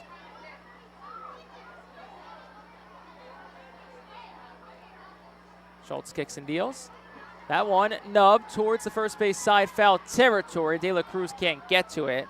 See a couple of hops into the protective netting to the right of the Savage Auto Group dugout suite on the first base side. Counts 1-2. As Jake said, Baroas will go in the books as a base hit. But again, it's a play that probably should have been made. Carlos De La Cruz, as we've been talking about all season long, learning to play the first base bag. Reach had to try to make the backhanded stop and just couldn't make it cleanly. Dunn was there to get the deflection, but Andrew Schultz, just by the time he got there, good enough speed by Baroa to beat it all out. But it was probably a ball off the bat that should have been an out. That's driven towards short. Hit skips over the glove of Madison Stokes. The throw from the left footer Whitley goes to the catcher Roberts over the cutoff man Kroon. That's a base hit. Back-to-back base hits. 3 straight base runners. And Clark held at third, so that loads the bases for Trevor Shawecki. So the troubles continue for Andrew Schultz. Jake gave you the numbers at what he's done on the season, but he just has pitched himself into some jams, and he's pitched himself into one here, and that was a hard hit ball. Yes, it deflected off of Madison Stokes' glove, but he really had no shot at that, probably didn't have a shot at making a play, even if he does field it cleanly. So here's Shawecki, first pitch home. Scooped for a ball by Cody Roberts, the catcher. Counts 1-0. Big spot in the game right here. Fightin's down by 4, no outs. Infield will play back to turn 2. De La Cruz, the first baseman, has his toes in the grass at first against the righty Shawecki, so maybe a ground ball to him. He'll think about coming home, but anything up the middle is probably turn 2 for a run. 1-0. That one skips in front of the catcher, Roberts, 2-0. Schultz in the outing in Hartford. He pitched twice in Hartford. The first one was a clean inning. Second one just only got a third of an inning, gave up 4 runs. And that's been the story for Andrew Schultz. It's either been really, really good or not very good at all. Now he finds himself in some trouble down in the count, 2-0 to Shawecki. Righty kicks and deals. That one in on the hands, fouled back. Bit of a favor there from Shawecki to Schultz as he gives him strike number 1. Bases full of Fisher Cats. No outs, top 6. New Hampshire up 5-1. Counts 2-1 to Trevor Shawecki, the first baseman.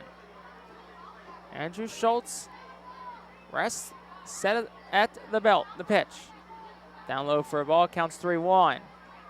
Nowhere to put him now, as the bullpen remains empty for the Phils. No one throwing nor stretching.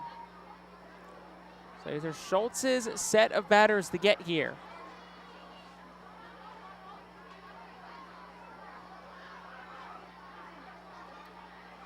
(3-1). Outside, ball 4. Schultz walks in a run. So Phil Clark scores. Everyone moves up a bag. Second walk issued this inning by Schultz, and that'll bring Damiano Parmigiani up to the dish for New Hampshire. 6-1, Fisher Cats had the lead.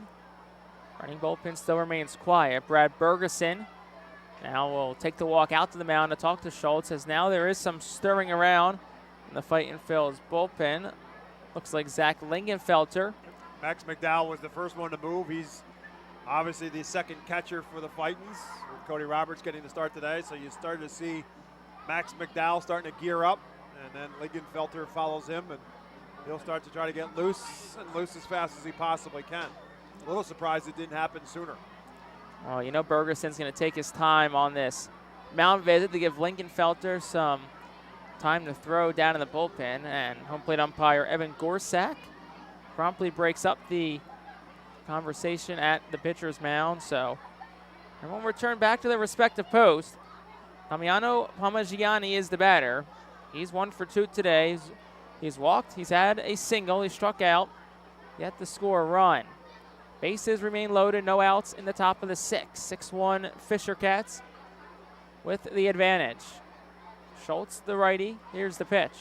That one's driven towards Kroon at third. He'll snare it out of midair for out number 1. The second time today that Matthew Kroon has robbed New Hampshire of a base hit. The other time being Dylan Rock to lead off the second inning.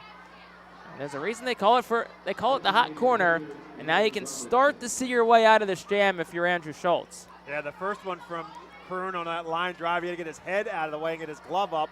That one, the ball hit his glove and it kind of took it backwards. That was a rocket off the bat of Parmigiani. So here's Will Robertson, first pitch home. Dives in for a ball tight, counts 1-0. Yeah, but to your point, now the infield can play back, double play depth, looking for a ground ball, try to get yourself out of any further trouble. Andrew Schultz's best friend here would be a ground ball. Infield, everybody back. Here's the pitch. That one's fouled back off the netting behind home plate, counts 1-1.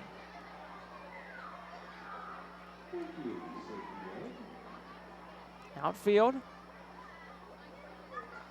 Rojas and Whitley shaded the other way for the lefty Robertson. Wilson plays straight away and right, so a huge gap in right center field. Schultz set at the belt. Here's the pitch. That one's in the air, out towards right. It was in on the hands a bit. Wilson backs up, probably deep enough to score the run. He makes the catch. Throw goes to the cutoff man, De La Cruz, and scoring from third is Stuart Baroa. So it's 7-1 New Hampshire on their second run of the inning. Both runners do advance on the sac fly from Robertson. So 7-1 Fisher Cats for Elvis Martinez. See if that makes any difference, but that was not well played defensively there for the Fightins. They had no shot to throw the runner out Baroa at home, so you make sure you cut off the runner at second and don't let Shawecki tag up, and he does, and it takes the force out of the way as well. First pitch to Martinez outside for a ball 1-0. One of those situations, you're totally right, Bob, where you'd like to see that throw go from Wilson towards second. You're not getting the guy at third, but you could totally at least keep the force in order. Here's the pitch, inside for a ball, 2-0. Yeah, you're limiting your damage is what you're trying to do. Again, there's no way you're going to throw the runner out at home. It was a long fly ball. The only play that Wilson had is to make sure that the runner does not move up from first or second. Here's the 2-0. Upstairs for a ball, 3-0. Base open for Schultz. Doesn't technically want to walk him here, but he's down in the count 3-0 against Relvis Martinez, who's popped out and has struck out a couple of times. But he's up in the count 3-0 with 2 outs. That one misses upstairs for a ball, and that'll load the bases again for Dylan Rock. Yeah, you wonder about that. Al Padrique is now going to take a visit out, so that's going to be the call of the bullpen as Schultz walks another, his third walk of the inning, and that's going to do it for Andrew Schultz. Auburn University Golden Wolves call the bullpen. Will bring us a pitching change. So it looks like Zach Lingenfelter coming in, so we'll have more on Lingenfelter right after this on the Our Phillies Radio Network. The Reading Fightin' Phillies are proud to partner with Berks County Mental Health and Disabilities Program. Together, we are striking out the stigma in order to raise community awareness about mental illness and suicide prevention with 3 simple words. Are you okay? The help is to begin a conversation to show Berks County that we care. Suicide hurts and affects everyone, but help is here. We will work together to help raise awareness about suicide and identify what we can do as a community to prevent it. People in need of assistance and support should call Crisis Intervention at 610-379-2007. Spend some quality time with the family by taking them out to the ball game every Sunday home game at FirstEnergy Stadium.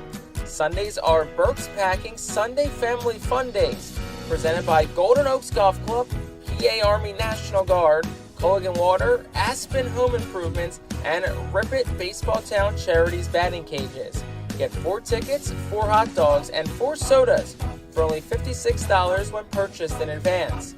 Join us for Berks Packing Sunday Family Fun Days at all Sunday home games all season long at FirstEnergy Stadium. Looking for the place to have the ultimate family fun at the Fightin' Phil's game? Look no further than Capital Blue Cross Funland. Capital Blue Cross Funland features the most exciting games and entertainment at the ballpark, including speed pitch, mini golf, ring toss and peach basket toss, mascot autograph booth, a bounce house, and the incredible giant inflatable slide. Bring your family to all the fun at their next Our Phil's game at Capital Blue Cross Funland. As we alluded to, Zach Lingenfelter, the new arm for the Fightin' Phils. More on him in a moment, as first batter he gets is Dylan Rock, and he inherits bases full of Fisher Cats in a 6-1 ball game. Top of the 6th inning, 2 outs. Field plays back with 2 gone. Lingenfelter, the righty, from Knoxville, Tennessee. First pitch home. Outside corner for a called strike. 7th appearance of the year for Lingenfelter. 4.05 ERA, 9 strikeouts, 4 walks over 6 2/3 innings pitched. 2 shutout innings last week at Hartford. 0-1. That one's down for a ball, counts 1-1. Yeah, Lingenfelter has been almost perfect so far for the Phils out of the bullpen. Only gave up runs in one of those appearances, and that was in the last series here against Altoona. But otherwise, he's been very good. So it counts 1-1 here to Dylan Rock. Rock is 1 for 2. Line out walk and a single. Singled his last time up in the 5th. Here's the pitch. Outside for a ball, makes it 2-1.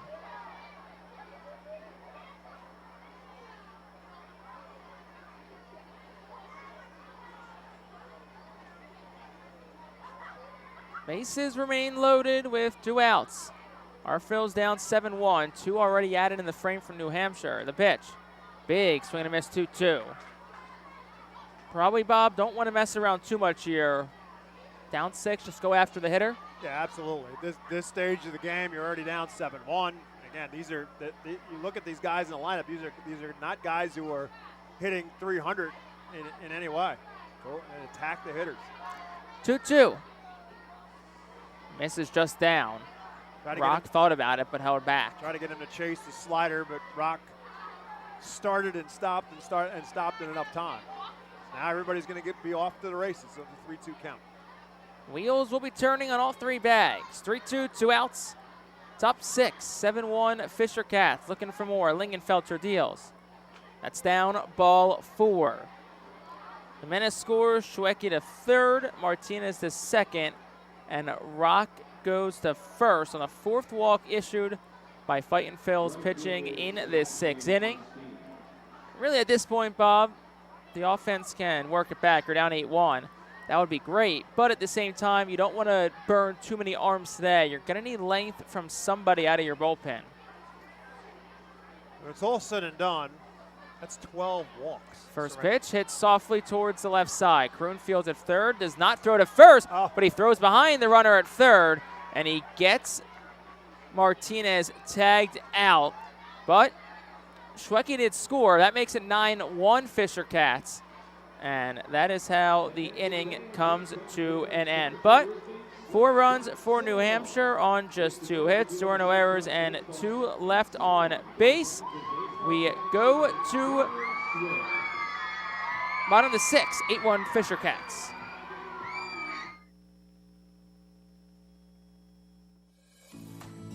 The Reading Fightin' Phillies are proud to partner with Berks County Mental Health and Disabilities Program. Together, we are striking out the stigma in order to raise community awareness about mental illness and suicide prevention with 3 simple words. Are you okay?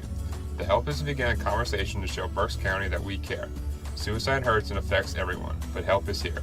We will work together to help raise awareness about suicide and identify what we can do as a community to prevent it.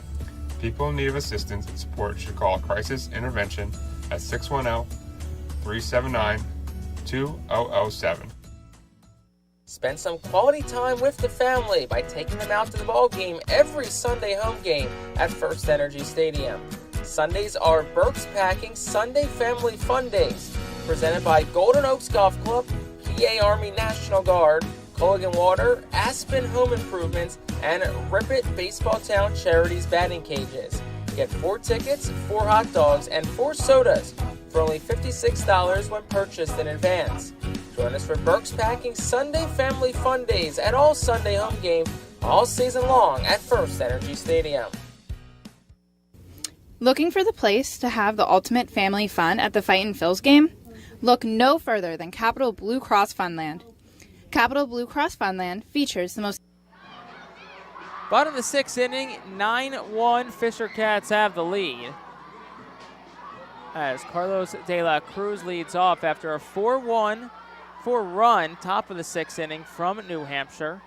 2-3-4 due up for the Fightin' Phils. First pitch to De La Cruz from Paxton Schultz. Big swing and a miss, 0-1. Well, if there's any 3 that you want at the plate, it's these 3. De La Cruz, Rojas, and Wilson. Schultz steals the 0-1. That one's hit in the air out towards center well. Baroa started in, goes back. He'll make the catch a couple of steps out in front of the warning track for Rojas. But the 2-3-4 hitters in the Fightin's lineup, like we said, De La Cruz, Rojas, and Wilson, combined to go 468, 6 doubles, a triple, 5 home runs, and 22 runs driven in. That being said, they're now 0 for 7 today. Baseball's a crazy game. So here is Rojas, who's 0 for 2 today. Struck out his last time up. The pitch. Big swing and a miss, 0-1. As much as that last inning was a debacle, it was a great play by Matthew Kroon to get them out of any further trouble to end the inning. 0-1 the count to Rojas. One out, bottom 6. Pitch from Schultz. That one dribbled towards second. In Jimenez had it played well. Throws the first in time. 4-3 on the putout. Just for what it's Ethan worth, Wilson up. On that play, Sebastian Espino will get a hit. It was a slow roller to Kroon. He had no shot to throw Espino out, so he faked it, and he certainly got a Relvis Martinez, who kept going around third, and then Madison Stokes, the shortstop, covering from behind on the throwback. They threw up Martinez out, and he was a dead duck. It's a great play by Kroon to get him out of trouble. First pitch to Wilson's down low for a ball, 1-0. Wilson 0 for 2 today. Bats with 2 quick outs in the 6th. Fightin' Phil's down 9-1. The pitch down low for a ball. Count is 2-0. Paxton Schultz has been excellent so far this afternoon 5 2/3, 4 hits, 1 run, 6 strikeouts, no walks, 2-0. Outside corner for a called strike, 2-1. Also, this day in baseball town history, May 9th, 2012, Darren Ruff went 3 for 3, home run double, 4 RBIs, while Jonathan Pettibone comes within an out of a complete game shutout. Wilson fans and misses 2-1. And the Phillies 5-1 victory over Trenton Thunder.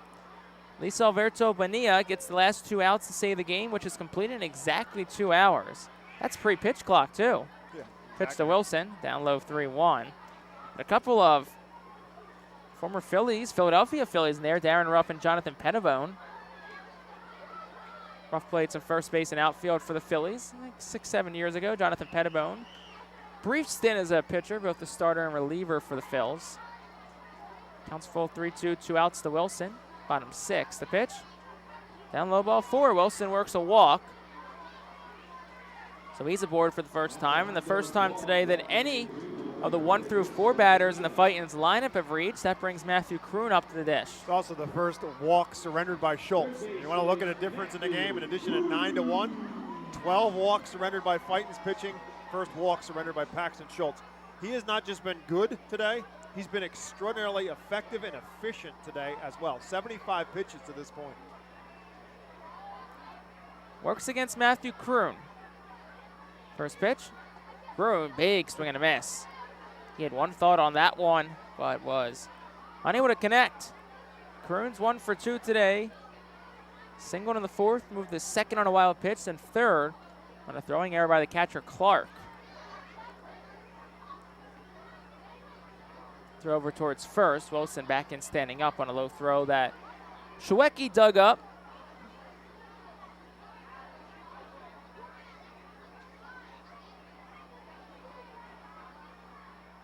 Pitch.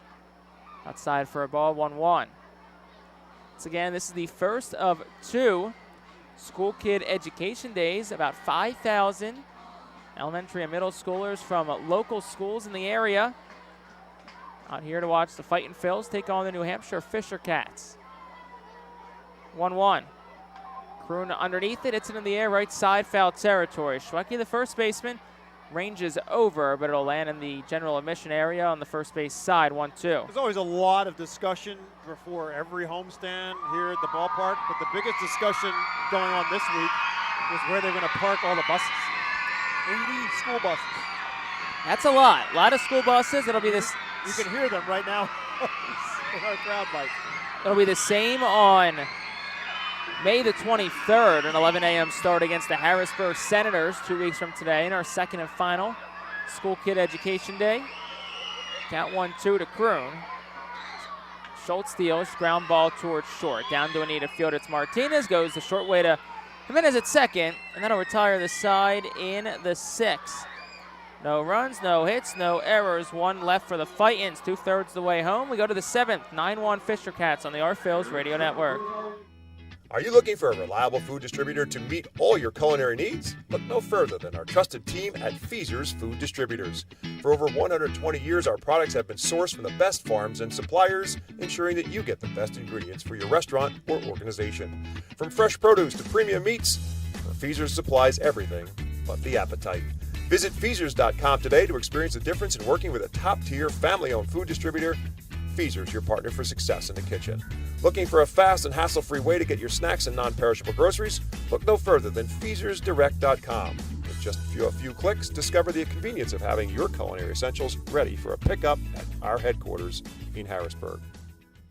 Empowering communities one relationship at a time is our commitment at Tompkins. Our customers have thrived thanks to our focus on local lending and their commitment to the customers they serve. They do a great job, everything for us from our banking, our insurance, to our wealth management. Tompkins has always been there for us. We see a long relationship with Tompkins. They're good people. Tompkins, banking, insurance, wealth. Member FDIC Equal Housing Lender. Investment and insurance products are not FDIC insured, not bank guaranteed, and may lose value. Be the first to know everything about your Red and Fightin' Phils by signing up for the Baseball Town Insider email newsletter. Once you become a Baseball Town Insider, you will receive breaking news about Fightin's promotions, including giveaways and guest appearances, special events, exclusive offers, and discounts on tickets and merchandise, just for being a Baseball Town Insider. Visit Fightins.com to sign up for this free email newsletter. Baseball Town Insight. Top of the 7th, 9-1 Fisher Cats lead. Bob, you asked me to give you a rally. I'm going to ask you to do the exact same thing. Yeah, might need some holy water at this point in time. 9-1, Fisher Cats on top as they come to the plate here in the top half of the 7th inning. Zach Lingenfelter back out there now in his 2nd inning of work after coming in for relief in the 6th when the Fisher Cats put 4 more runs across. Andrew Schultz pitched himself into a jam. Lingenfelter eventually got out of it. 9-1 Fisher Cats, and the first pitch to Phil Clark is a ball. The second is a called strike one. Clark so far on the afternoon has been on base twice, doubled, and also walked and scored a run in 3 plate appearances. Hitting at just 0.57 coming into today. And takes this one up high for a ball. It's 2 balls and a strike. So even with his base hit today, Clark is still not at the 100 mark in batting average, now at 0.81. 1 home run, 1 RBI on the season. 2-1 pitch to him is fouled out of play. 2 balls and 2 strikes. Phil's back in action here tomorrow at the ballpark. 6:45 will be the start time. Trip to an our Phil's game like a trip back in time. Free parking, affordable tickets and food.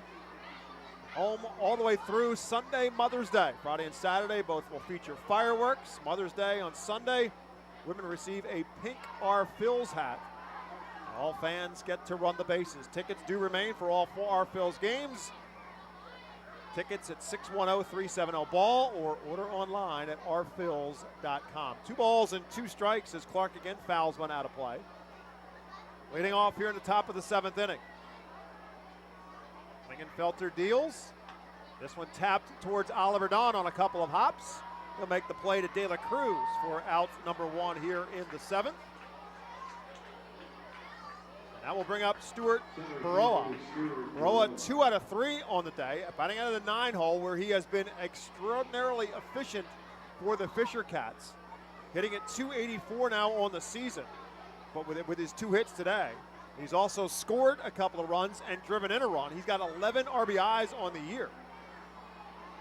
Bats with a man on and nobody out here, and the first pitch from Lingenfelter is a curveball over for a called strike one.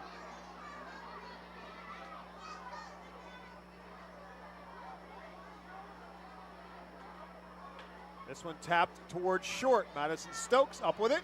He'll fire to first base just in time to get the hustling Baroa. Baroa, a switch hitter, and batting out of the left-handed batter's box against the right-handed pitching Lingenfelter, was hustling all the way, and he almost beat that out. So that'll be 6-3 on the putout and 2 outs. And the Fightin's pitching looking for just its second 1-2-3 of the day. They got one in the 4th, and that was in large part thanks to a caught stealing. First pitch to Leo Jimenez, the leadoff hitter, is a ball. Jimenez on base all 4 times today. A couple of hits, a walk, and an error. He scored 3 of the Cats' 9 runs. 1-0 pitch to him is again low ball 2-0.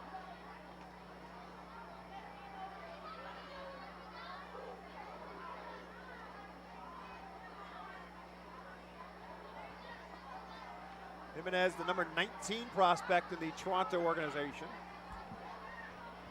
Takes this one for a called strike one. One of several Fisher Cats on the 40-man roster. Originally from Panama, he's just 21 years of age. Signed by the Toronto organization as a free agent and international free agent as a 2017. Takes another one outside, now it's 3-1.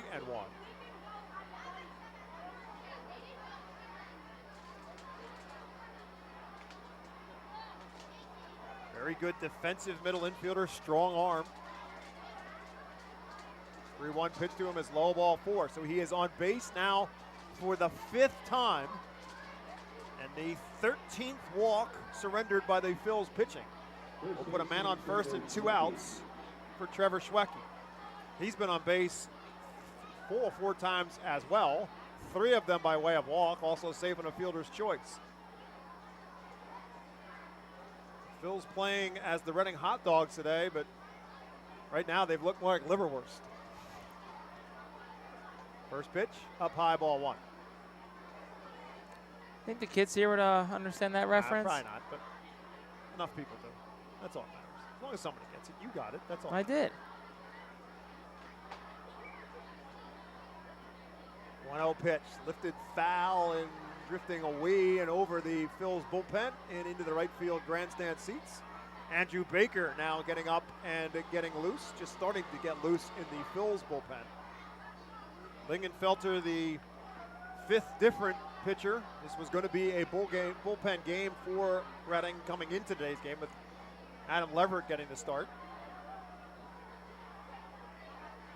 Pitch driven into center field.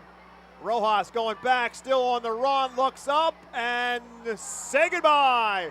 2-run home run for Trevor Schwecke, and it's now an 11-1 lead for the Fisher Cats. Well, when it rains, it pours. Today's just one of those days where if you're Al Padrique, you're Brad Bergeson, you forget about it, you flush it down the toilet, and you just move on to tomorrow. First home run of the season for Schwecke's 7th and 8th RBIs, and that was a blast. Just missed the Redner's Event Center, between the Redner's Event Center and the pitch clock, just off of center field. And that'll bring up Parmigiani, who's hit the ball hard a couple of times and only has a hit to show for it. Also walked, hit a bullet at Matthew Kroon his last time up. 0-1 pitch to him.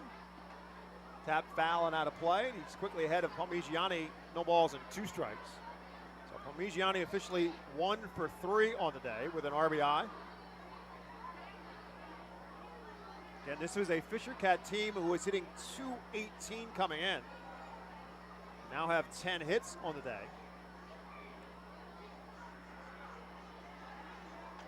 This one fouled out of play. Still only the 7th inning. Phil's back at it tomorrow night at 6:45. Tyler Phillips scheduled his pitch for the Phils. Jimmy Robbins, left-handed pitcher, scheduled to pitch for the Fisher Cats. 0-2 pitch is way inside to Parmigiani. Now 1 ball and 2 strikes to the 3-hole hitter. Tompkins Viss Plaza will open up at 6 o'clock tomorrow night. We hope to have manager Al Padrique on our pregame show. Mike, presented to you by Mike's Sandwich Shop, live from Tompkins Plaza at 6 o'clock. 2 balls and 2 strikes. We're hoping to have Al Padrique. I'm not sure that we want to have Al Padrique after today's game, but he's got 30 hours or so. Al's pretty good at, as Jake said, flushing this one away. 2 balls and 2 strikes. This one tapped foul and out of play. But it flies in the face of what we have seen from Reading, at least in the end of the Altoona series.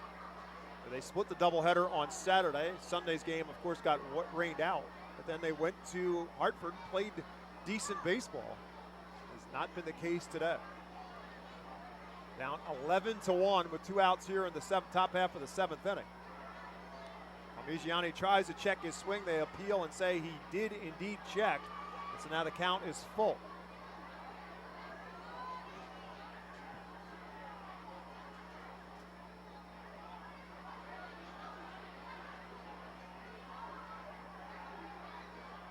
Three-two pitch, way up high, ball 4.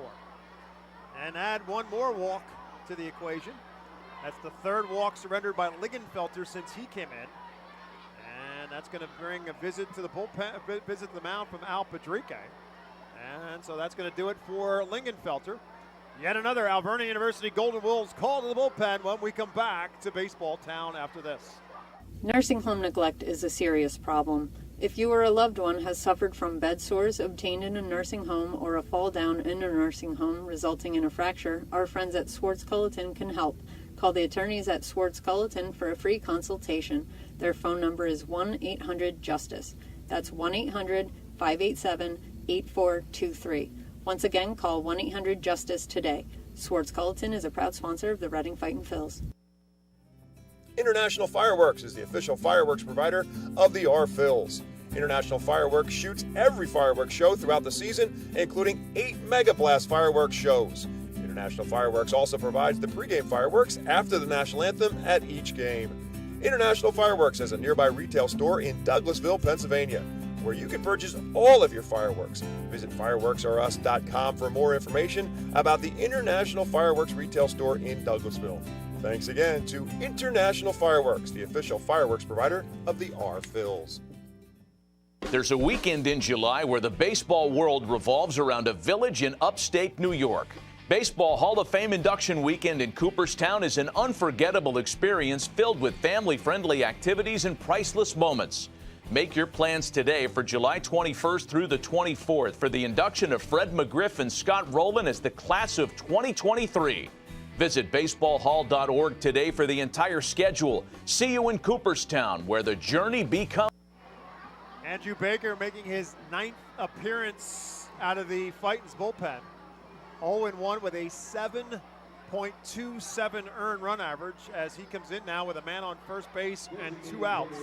2 runs already in the inning for the Fisher Cats after the 2-run Trevor Schwecke home run. And Will Robertson, left-handed hitter, and the cleanup hitter for the Fisher Cats will face Baker. First pitch to him is low ball 1. Baker does throw heat. Average fastball velocity of 98.5, number 17 prospect in the Phillies organization.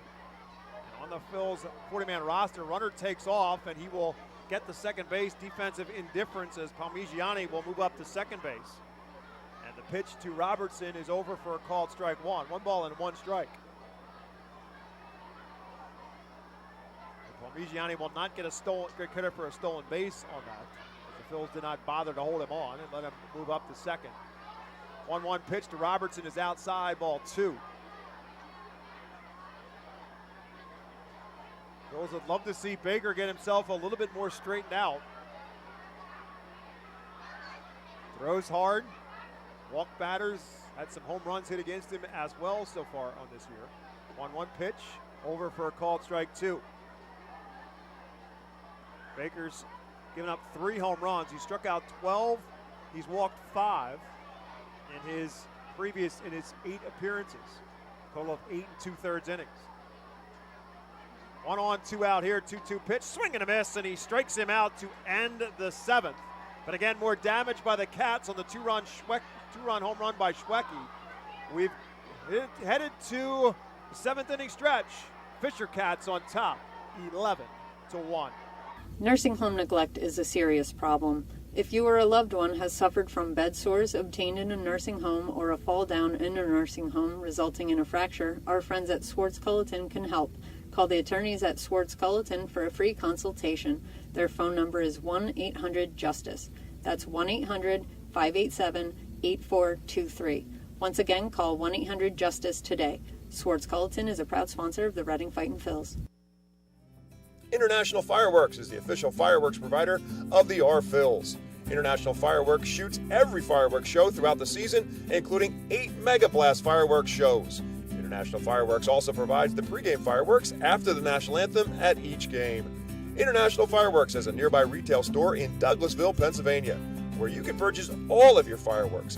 Visit fireworksrus.com for more information about the International Fireworks retail store in Douglasville. Thanks again to International Fireworks, the official fireworks provider of the R-Phils. There's a weekend in July where the baseball world revolves around a village in upstate New York. Baseball Hall of Fame induction weekend in Cooperstown is an unforgettable experience filled with family-friendly activities and priceless moments. Make your plans today for July 21st through the 24th for the induction of Fred McGriff and Scott Rowland as the class of 2023. Visit baseballhall.org today for the entire schedule. See you in Cooperstown, where the journey becomes legend.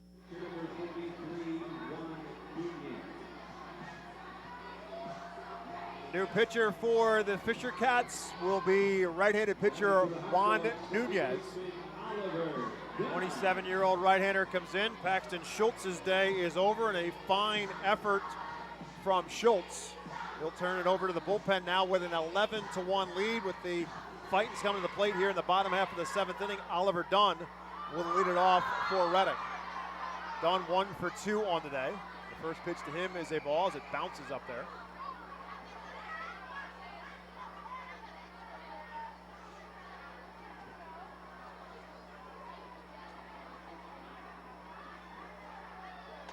That one's way up high, and it's 2-0.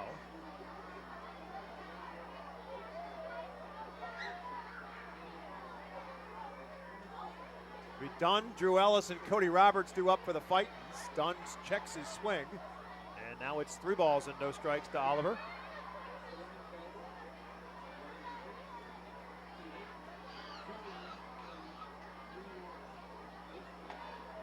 And that one just catches the corner, and it's 3 balls and a strike.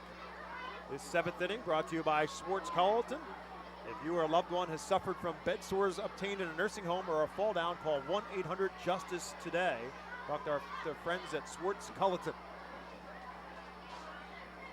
3 balls and 2 strikes, to Oliver Dunn, leading off in the bottom of the 7th inning. This one lifted into right center field. It's like the right fielder Espino will call for it. He'll make the catch for out number 1. I'll bring up Drew Ellis. Ellis, the only offense supplied by the Fightins in this one, a solo home run leading off the 5th inning. It's the only run the Phils have scored. He's got 2 of their 4 hits. Also singled back in the 2nd inning.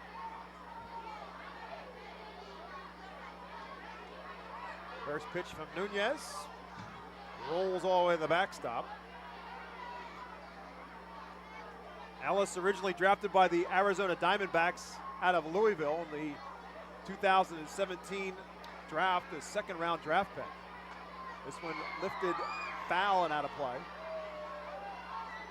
June of 2022, he was designated for assignment by the Diamondbacks and claimed by the Seattle Mariners. And then this March in spring training was released by the Mariners and signed by the Phillies. He was on extended spring training. Joined the Phils right before the road trip to Hartford. And in Hartford, went 3 for 19 in the series. He's 2 for 2 so far today. So his average is now at 238. But again, of his 5 hits in a Fightins uniform, 3 of them have left the ballpark. Now he calls time at the plate.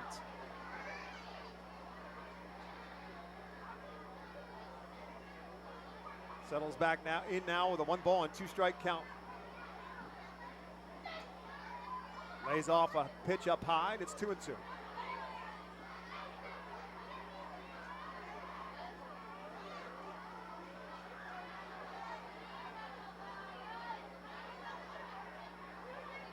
Bounces up there, now account is full. Ellis last season spent 42 games, as I mentioned, with the Diamondbacks before he was designated for assignment in Reno at AAA. And then after the Mariners signed him, he went to Tacoma, also in AAA, played 70 games in Tacoma. Played third base and short so far since coming to Reading, and they'll take a ball 4. So he's on base for the 3rd time in this one. He's a 1-out base runner here in the 7th. Ellis has been one of the bright spots for Reading today. Not a day of a ton, but Whitley and Ellis seem to be some nice reinforcements to this lineup last week, and once they showed up, the bats really woke up. So, well, even if it's not today, still got a long series ahead of you. It's like you said, he's got to shake this one. That'll bring up Cody Roberts. And the first pitch to him is inside for a ball. It's a very interesting mix now that Al Padrique has of some veteran players like a Drew Ellis, a Garrett Whitley. He had Max McDowell, who's a veteran player. The guy at the plate, Cody Roberts, also a veteran minor leaguer. This one ripped hard and foul. To mix in with some of the young bloods like a Carlos De La Cruz and a Johan Rojas and Ethan Wilson, promising figures in the Phillies minor league system. Roberts grounded out and flew out in his 2 plate appearances. 1-1 pitch to him. Again, misses, and it's 2-1. Whitley is in the on-deck circle. And in the top.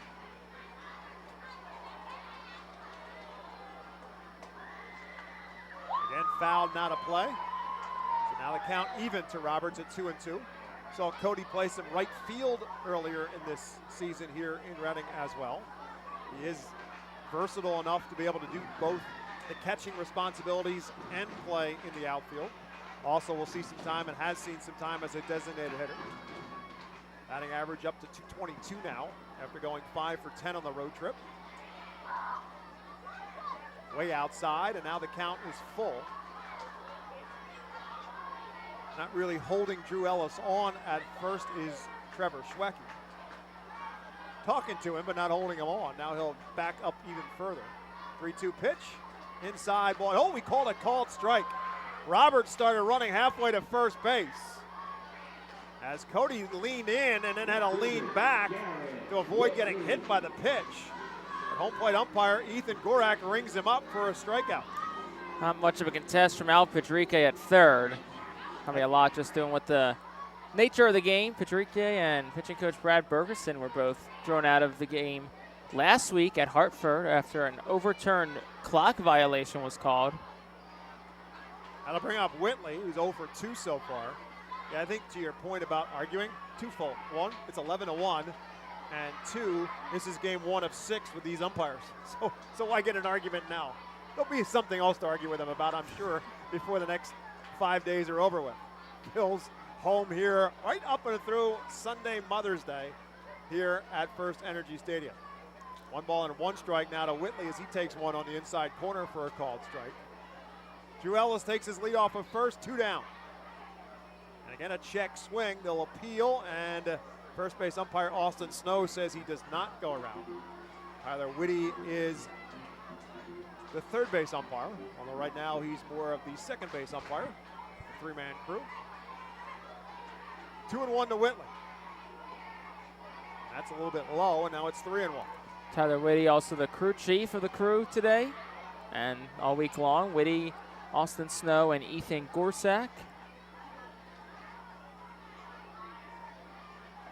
3-1 pitch is low ball 4. So now 2 on and 2 out.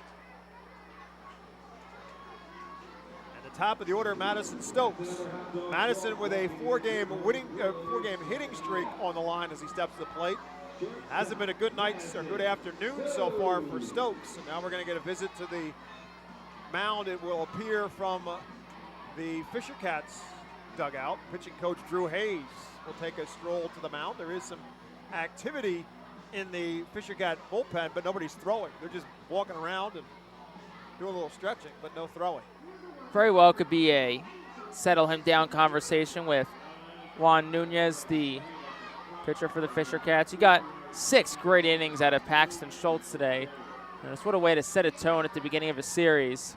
Yeah, with an 11-1 lead, you don't want to waste an arm in this 7th inning with 2 outs. And if he gives up a 3-run home run here, it's 11-4 down. So I would imagine the main focus of the conversation was just put it over the plate. Just attack, exactly. Don't be afraid. Don't pitch around. Just attack.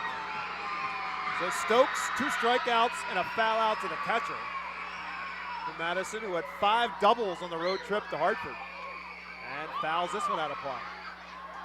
They really haven't looked like they've been comfortable swings for Madison Stokes so far this morning. Maybe he's just not a morning guy.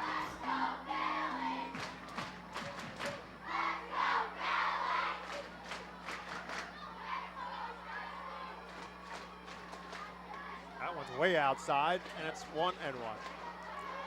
Kids here chanting, "Let's go Phillies." Think someone's got to tell them that 10 years ago we changed the Fightin' Phils. I mean, I don't think any of these kids were even alive and/or remember valid point when they were called the Reading Phillies. 1-1 pitch is up and in, and it's 2-0. That's a very valid point. They probably were not born by the time there were once ostriches out in center field where the Redner's Event Center is now in existence. Pitch, tapped, foul, and out of play. So Stokes now even at 2 balls and 2 strikes. 2 on and 2 out. Ostriches named Ruth and Judy were a part of the change of the logo to the Reading Fightin' Phils. Ostrich still represented of some of the logos for the Reading Fightin' Phils. 2-2 pitch. Way up high, and Stokes had a duck out of the way of it. Now the count is full. And Nunez has missed. He's missed by a ton. So the runners will be off. Full count, 2 outs.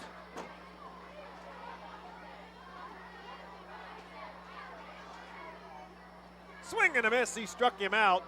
And the Phils will be retired in the 7th. No runs, no hits, 2 left, 7 complete.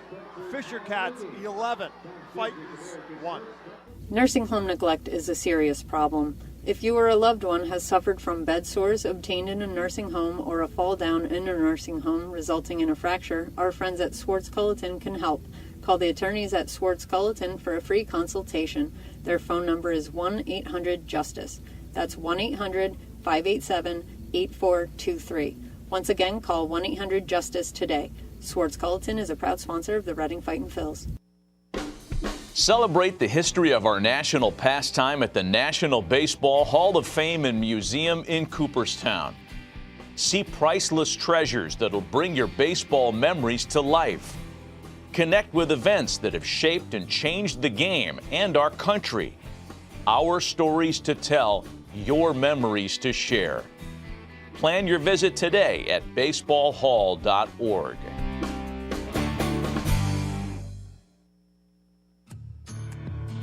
The Reading Fightin' Phil's birthday package is the best way to celebrate a birthday. Whether you're a youngster or an adult, there's no better birthday than a Fightin' Phil's birthday. The Fightin' Fan birthday package is customizable for fans of any age and starts at just $130. Base packages include 10 general admission tickets to a Fightin's home game, an autographed baseball, and a VIP reserved parking spot. Fans can also add a wide variety of experiences and options to make sure your favorite Fightin's fan's birthday is a grand slam. Top half of the 8th inning, Andrew Baker stays on for the Fightins. Subway is a proud 2023 Fightin' Phil's team feed partner. Providing sustainable and locally sourced ingredients, Subway prides itself on high-quality fresh foods at affordable prices. Numerous locations throughout Berks County and their surrounding area, including 1193 Berkshire Boulevard. Am I missing? Subway combines amazing, fast, friendly service and made-to-order options. Visit Subway.com to find a location near you or place an order. Subway, eat fresh. A proud Fightin' Phil's team feed partner in 2023. Andrew Baker facing Aurelvis Martinez and finds himself immediately in a 2-0 hole. Martinez 0 for 3 so far on the day. Fouls this one straight back. Martinez walked in the 6th. Struck out twice and popped up in his 4 plate appearances. 1 time now called at the plate as Baker was starting to deliver, but the home plate umpire did call time before Andrew started his delivery. Baker just had not realized it. Ethan Gorak calling the time for Martinez. Pitch to the plate. Curveball and a beauty, had Martinez ducking out of the way of it. And that's the specialty pitch for Baker. He's got the heavy heat with the fastball, but he's got a very good curveball as well, and he locked up Martinez there. Martinez this time just desperately kind of wailing at that breaking pitch to keep himself alive now. 1 ball and 2 strikes. Again, Martinez is only 21 years of age. He's been kind of accelerated through the Blue Jays organization because of the power numbers that he's put up. As he lifts this one straight up in the infield. Dunn and De La Cruz call for it. Dunn will take charge, and Dunn will make the catch for out number 1. Martinez will be an interesting prospect to follow along, especially if you're a Toronto Blue Jay fan, that is, because of his power potential and his ability, also an outstanding throwing arm as well.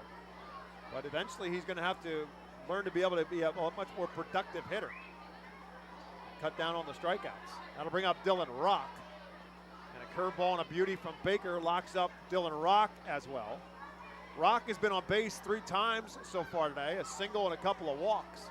Also hit a rocket right at Matthew Kroon his first time up. So Leo Jimenez, the leadoff hitter, has been on base 5 times. Dylan Rock probably should have been on base 4 times, except for the good play by Kroon on the line drive right at him.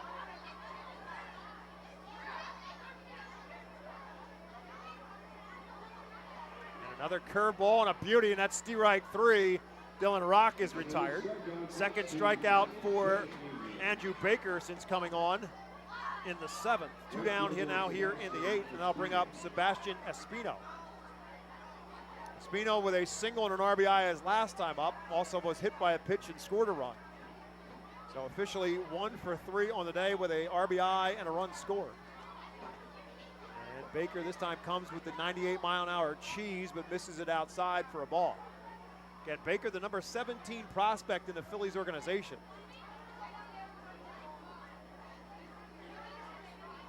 Swing and a miss at a curveball in the dirt. It's 1 ball and 1 strike.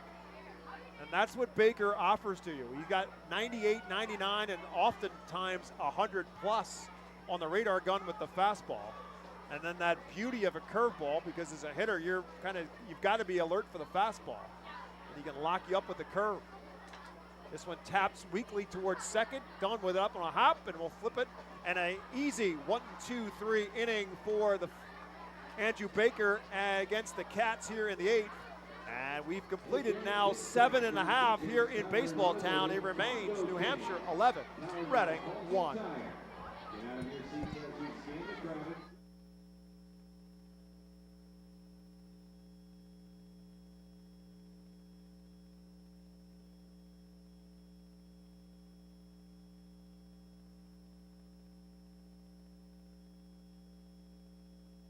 Baseball fans, introducing Bally Live, the only app where minor league baseball fans can score major rewards.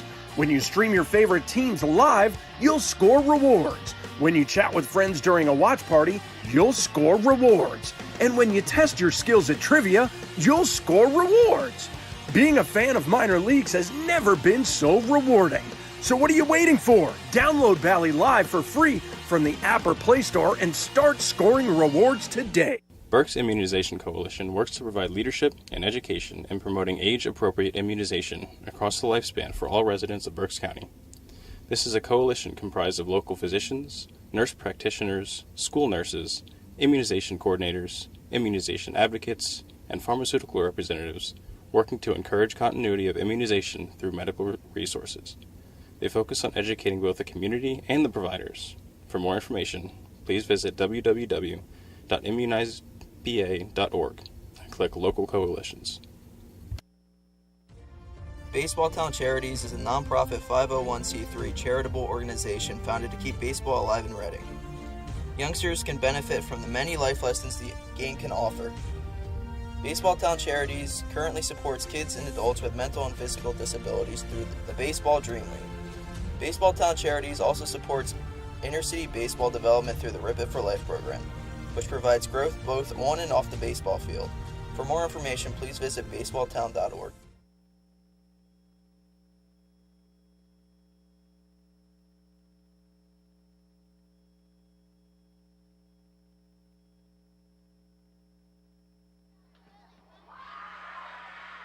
Carlos De La Cruz will lead it off here for the Fightins. A drive deep in the left field and out of here. Carlos De La Cruz leads off the 8th inning with a home run onto the Cytolona Group deck in left field. Gives the home crowd something else to cheer for as the Fightins put their second run across on the solo home run for De La Cruz. His team-high 6th home run of the year, his 13th RBI of the season. And it makes it an 11-2 game. We'll bring up Johan Rojas. It also keeps De La Cruz's hitting streak alive. He's now hit in 6 straight. Johan Rojas trying to keep his 9-game hitting streak alive as he bats now. Johan 0 for 3 so far on the day. A couple of groundouts and a strikeout. This one tapped towards short. Up with it on a hop is Martinez. The throw in plenty of time to get Rojas at first base for out number 1. I'll bring up Ethan Wilson. He too trying to keep a hitting streak alive, a 5-game hitting streak for the Eastern League Player of the Week. Wilson at 377 on the season coming into today's game. 4 doubles, a triple, 5 home runs, a team-high 18 RBIs. He's got a walk to show for 3 at-bats so far in this one.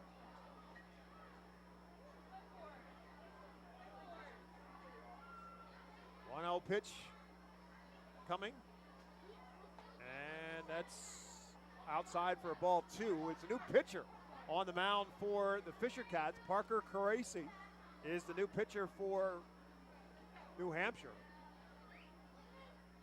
And he misses to Wilson, and now it's 3 balls and no strikes to Ethan Wilson. Caracci, a 26-year-old out of Jackson, Mississippi, Played his college baseball for Ole Miss.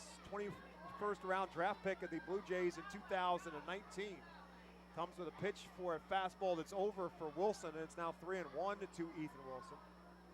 Last year at New Hampshire, he had pitched in 39 games, all out of the pen for the Fisher Cats, as Wilson fouls one straight back to the screen. 39 appearances, he was 2-4 with a 4.31 earned run average, had 5 holds and 6 saves in his time with the Fisher Cats a year ago. Did get a late season call up to AAA Buffalo, pitched for 4 games in Buffalo. As Wilson pops this one into shallow left field. Left fielder Dylan Rock will call everybody off. He'll make the catch for out number 2. And that'll bring up Matthew Kroon. Matthew 1 for 3 on the day. Single back in the 4th inning.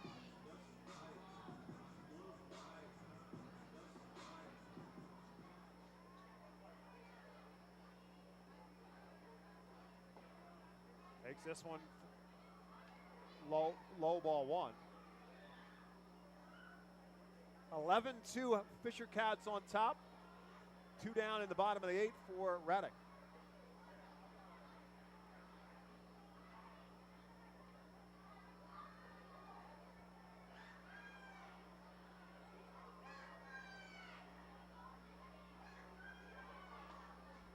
That's over for a called strike 1. 2 balls and a strike now to Kroon.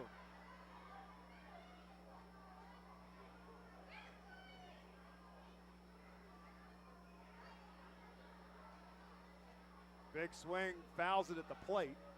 Now it's 2-2.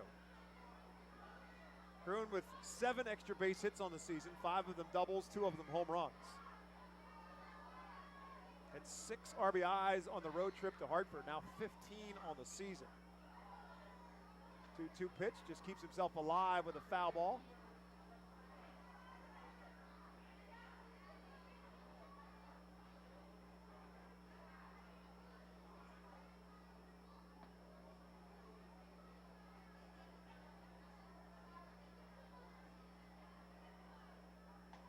This one's way outside, count now full.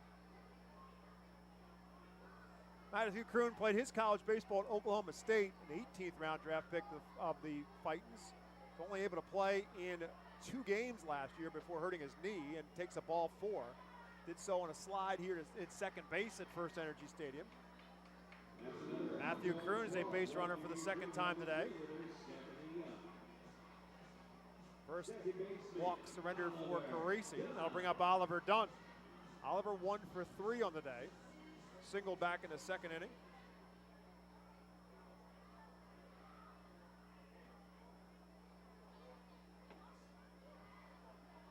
Kroon with good wheels at first base, takes a big lead. Again, New Hampshire will not bother to hold him on. If he wants to move up, they can take it. It would be defensive indifference.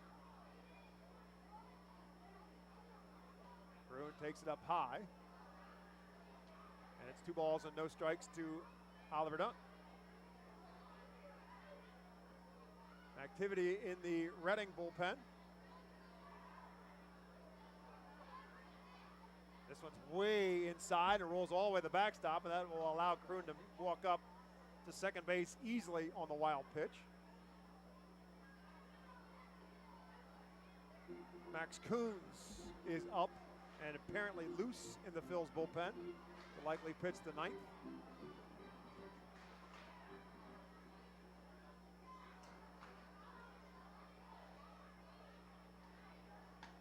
This one way outside, and Dunn draws a walk. So back-to-back walks now.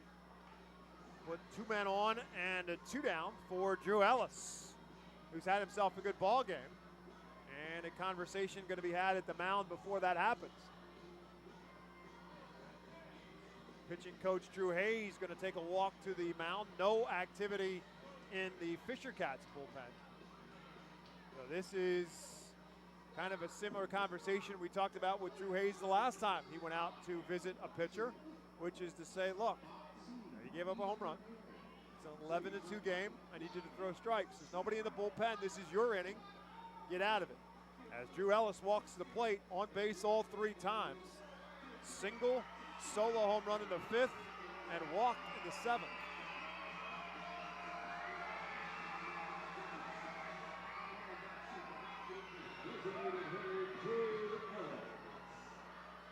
Cruton, the runner at second. Dunn, the runner at first. 2 down. Bottom half of the 8th. Ellis takes one way outside, ball 1.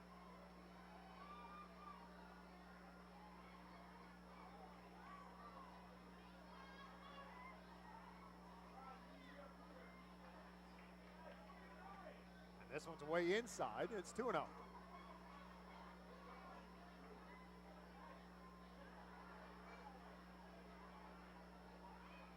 This is the 6th appearance for Carisi out of the Fisher Cat bullpen. This one lifted straight up in the air. Looks like the shortstop Martinez fighting the sun, so Jimenez will call him off and bail him out and make the catch. Jimenez called for it, then lost it in the sun. The second baseman Jimenez then says, all right, I can see it, and he squeezes it for the 3rd and final out. For the Phils in the 8th, they get a run on the solo home run by De La Cruz. They leave 2. 8 complete. The score now, New Hampshire 11, Reading 2.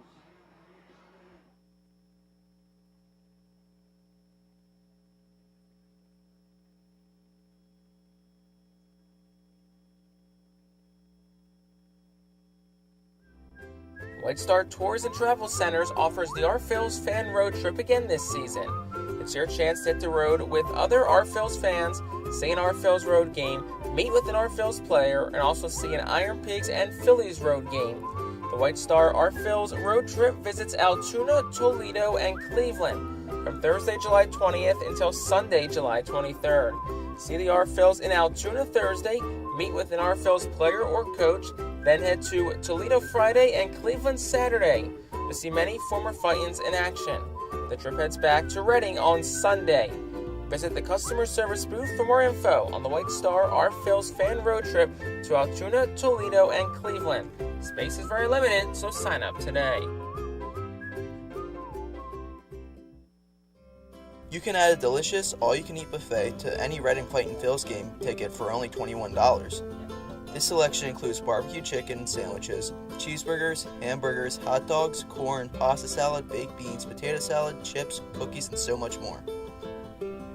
Drinks feature all Pepsi products. Call the Fightins at 610-370-BALL. Order online at ourphils.com or visit the Customers Bank ticket office at FirstEnergy Stadium.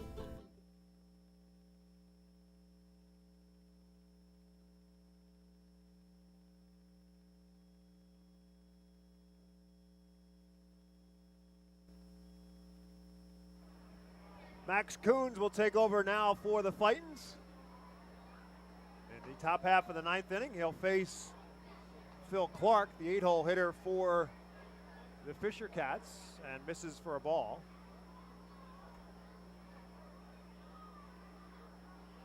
Back up high for a second straight pitch is 2-0.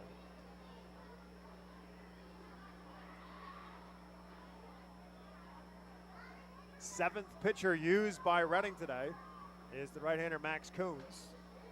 And Clark swinging 2-0, fouls it out of play. It's 2 balls and a strike.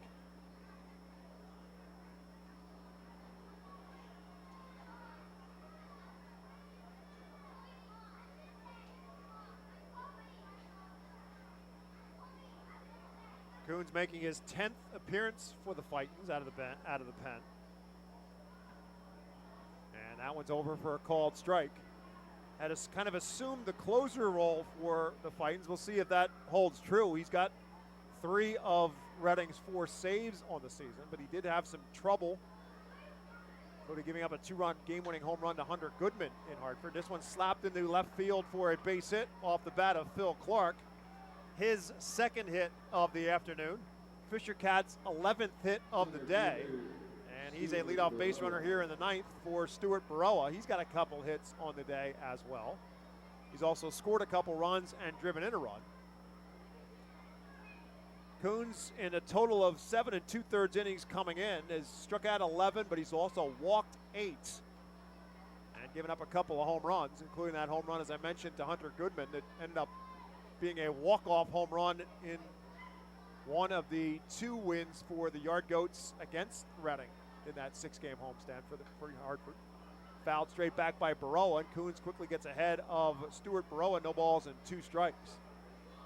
Max, a great story. Spent the last couple of seasons playing an independent baseball in Sioux City, Iowa, after originally being drafted and pitching for the Mets. And 1 ball and 2 strikes. Had arm issues, had surgery, thought perhaps his career was over with as he just wasn't regaining any strength in his arm and velocity in his arm.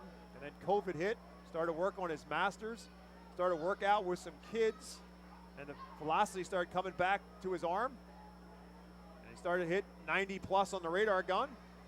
Started looking, trying to find himself a professional organization that wanted to sign him, and the Phillies did this offseason. Here he is in Reading, pitching out of the Phil's bullpen. This one misses way inside. Now it's a full count to Stuart Baroa.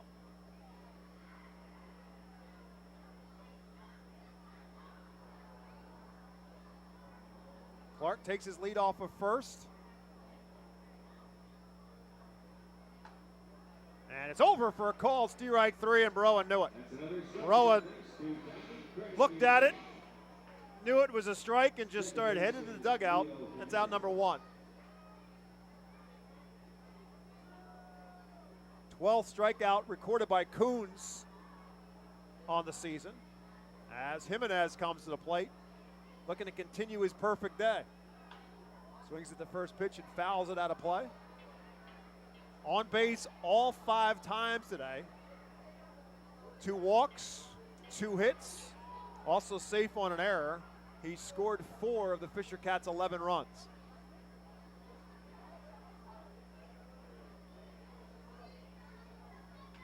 This one tapped towards the third baseline, actually hit the foot of Jimenez, so it's a dead ball.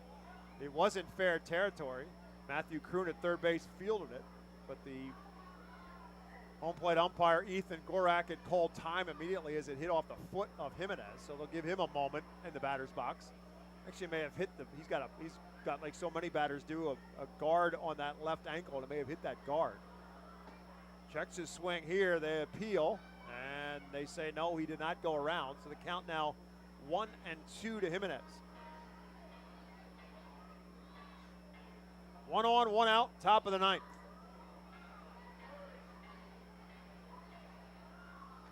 Fouled straight back. Again, Phil's and the Fisher Cats back at it tomorrow night, 6:45 here at the ballpark. Tompkins Plaza will open up at 6 o'clock.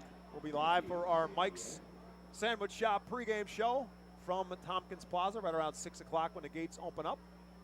Hope to have manager Al Padrique with us. That one's up high, ball 2, and it's 2-2.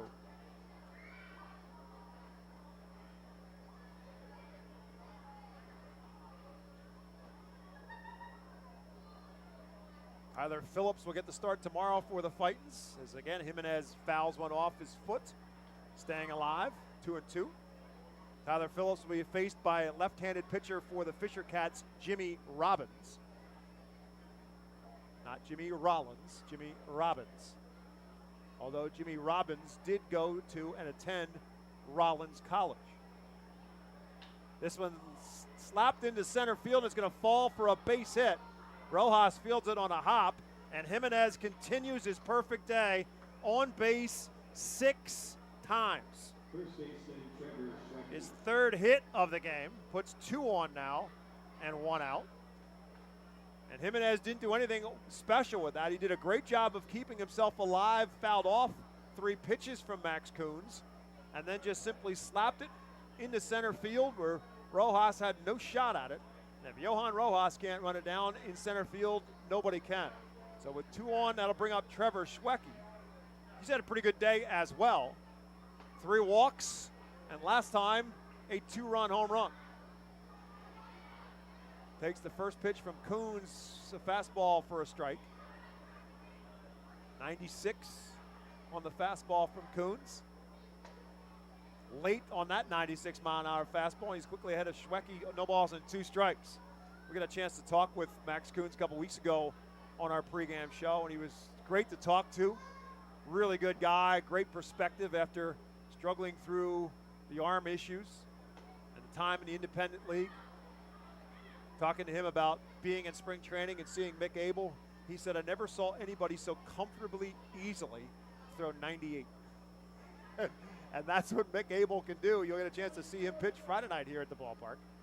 Late swing and a miss at the curveball, and Schwecke is a strikeout victim. So that's the second strikeout for Coons here in the ninth. 2 down.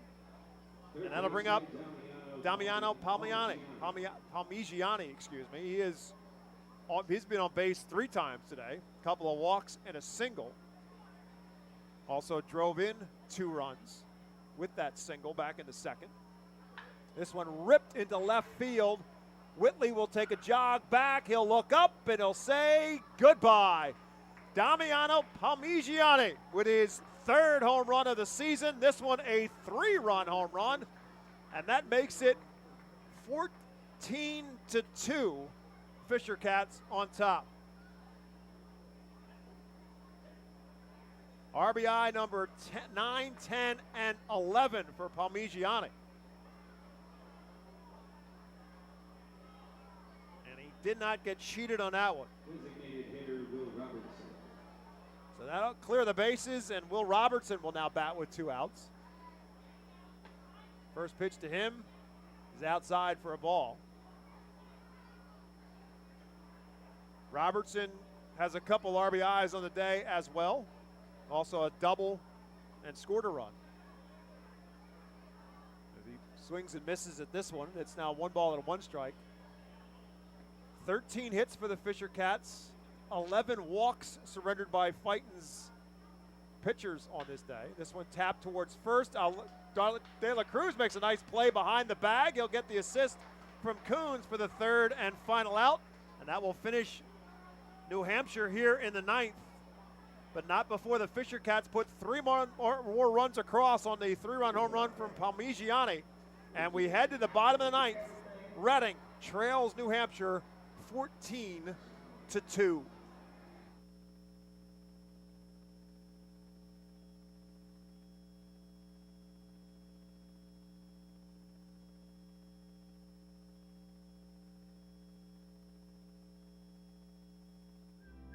Unlike any other area in FirstEnergy Stadium, the Savage 61 dugout suite puts you in the closest seat to the action on the field. Located just a few feet from the diamond on the first base side with covered seating, abilities of motion accessible seating, and the most unique view around.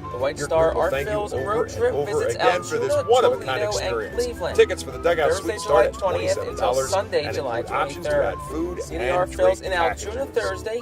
Meet with an RFL's player or coach.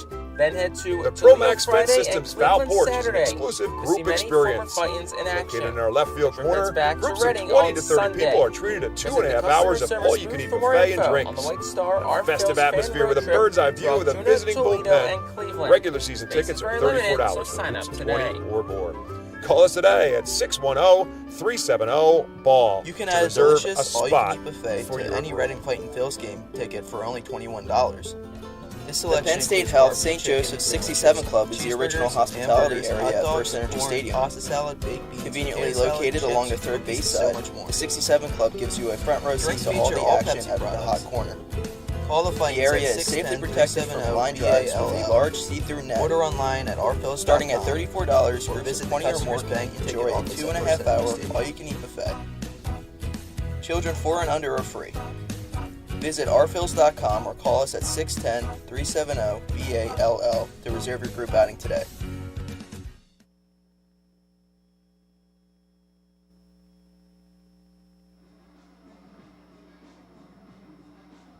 To the 9th we go. And the Fightins have, well, I'd say they have some work to do, but that'd be an underestimation of what the predicament says. 14-2, New Hampshire on top. And I guess if you're a Reading Fightin Phil's fan, as you should be, all you can do is hope that the Fisher Cats have tired themselves out a little bit. Game 1 of a 6-game homestand here for the Reading Fightin Phils and against the Fisher Cats. Cody Roberts will lead it off with the Fightins here in the bottom of the 9th inning. Be Cody Roberts, Garrett Whitley, and the top of the order, and Madison Stokes due up for the Fightins. Roberts 0 for 3 on the day. This one tapped towards 3rd. Palmigiani up with it. Makes the throw across the diamond in plenty of time for out number 1. Parker Caracci stays in there in his second inning of work for the Fisher Cats. Paxton Schultz did a tremendous job for New Hampshire and in position to get the win in this one. That'll be his first win of the season. Came in with a 4.76 earned run average, pitched 6 innings in this one, and did an outstanding job for the Fisher Cats and shut down what was a pretty hot-hitting Reading team coming into this one, as Garrett Whitley will step into the plate. Whitley 0 for 2 so far on the day. Did walk his last time up. First pitch to him is a called strike one. Second is a bit low, and it's 1 ball and 1 strike to Whitley.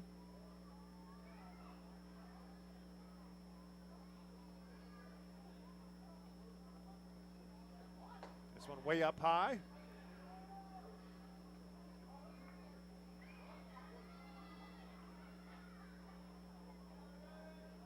Garrett Whitley spent time in the Tampa Bay Rays organization, Milwaukee Brewers organization. This one lined into right field. It's going to be trouble, and it's a great running catch by Sebastian Espino.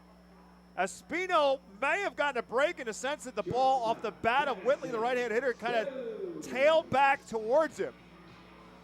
And Espino just reached up at the last second and took away an extra bases from Garrett Whitley for out number 2. As I said, the ball was kind of tailing back towards Espino, and it may have actually found him. As Stokes steps to the plate, Madison looking to whitewash what's been a rough day for him at the plate. 0 for 4 with 3 strikeouts. Again, a 4-game hitting streak coming in after going 7 for 19 on the road trip to Hartford. It included 5 doubles. This one fouled out of play, and it's 1 ball and 1 strike. Madison just hasn't really looked comfortable, hasn't really had very many good swings at the plate today, facing 3 different pitchers in his 5 plate appearances. Late swing here, chopped up the middle. Martinez ranges over, makes the sidearm throw and throws it away. Martinez made the play and then sidearmed the throw. And when you're ranging to your left and then you sidearm it, it's going to sail on you. And it sailed away from him and away from Schwecke and bounced off the facing of the Savage 61 dugout suite. And so Stokes will be safe at first on the error. That's will be the second error of the game for the Fisher Cats. And that'll bring up Carlos De La Cruz, who homered his last time up. Carlos with his 6th home run of the season. 1 for 4 on the day. Drove in his 13th run of the year as well. 1-0 pitch to him. Ripped into center field, and that's going to fall for a base hit. Baroa cuts it off nicely in left center field. Stokes stays put at second base. Back-to-back hits for De La Cruz. His hitting streak is alive. And again, Johan Rojas trying to extend his hitting streak as he strides the plate for his 5th at-bat of the day. And whirring right now an 0 for 4. 9-game hitting streak for Rojas. 2 on, 2 out. Way inside as a jump out of the way of it. Rojas with 14 hits on the road trip. 10 runs scored, 6 RBIs. 0-1 pitch, a little bit low, and it's now 2-0. Parker Caracci in his 2nd inning of work.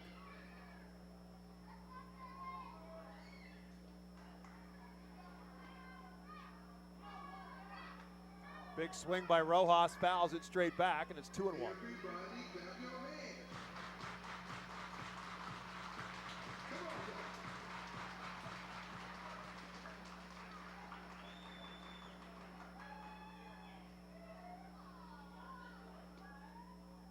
This one ripped towards short. Martinez will make the short throw here for the force out at second, and that'll do it for the Phils in the 9th. No runs. 1 hit, 1 error, and 2 left. And the Reading Fightin' Phils fall in game 1 of a 6-game homestand to the New Hampshire Fisher Cats by a final score of 14-2. We'll take a timeout, back with our post-game show after this on the Reading Fightin' Phils Radio Network.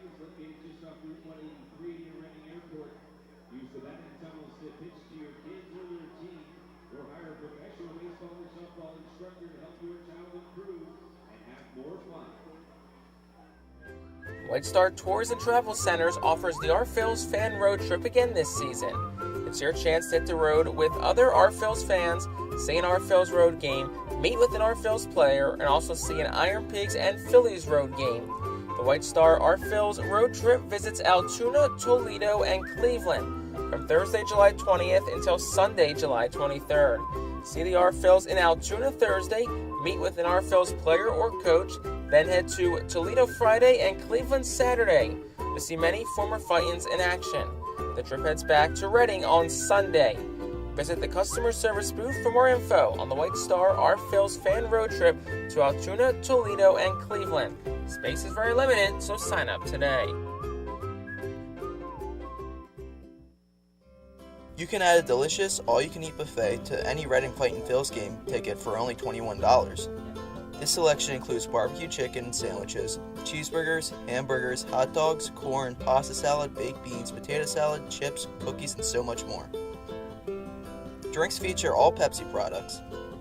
Call the Fightins at 610-370-BALL. Order online at ourphils.com or visit the Customers Bank ticket office at FirstEnergy Stadium.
So game one of the homestand against the New Hampshire Fisher Cats is complete. And again, it is a complete whitewash in the favor of the Fisher Cats, who win it by a final score of 14-2.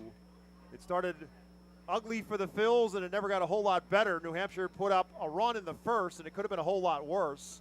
Jimenez got a single, a walk to Schwecke, a walk to Palmigiani, and then a fielder's choice ground ball to Will Robertson allowed the run to score. A double play got the Phils out of any further trouble in the first inning, but the Fisher Cats were able to put three more across in the second. It started with a hit by Pitch, then a single and an RBI by Baroa, an error for the Phils, a couple more walks, and that was a big part of the story.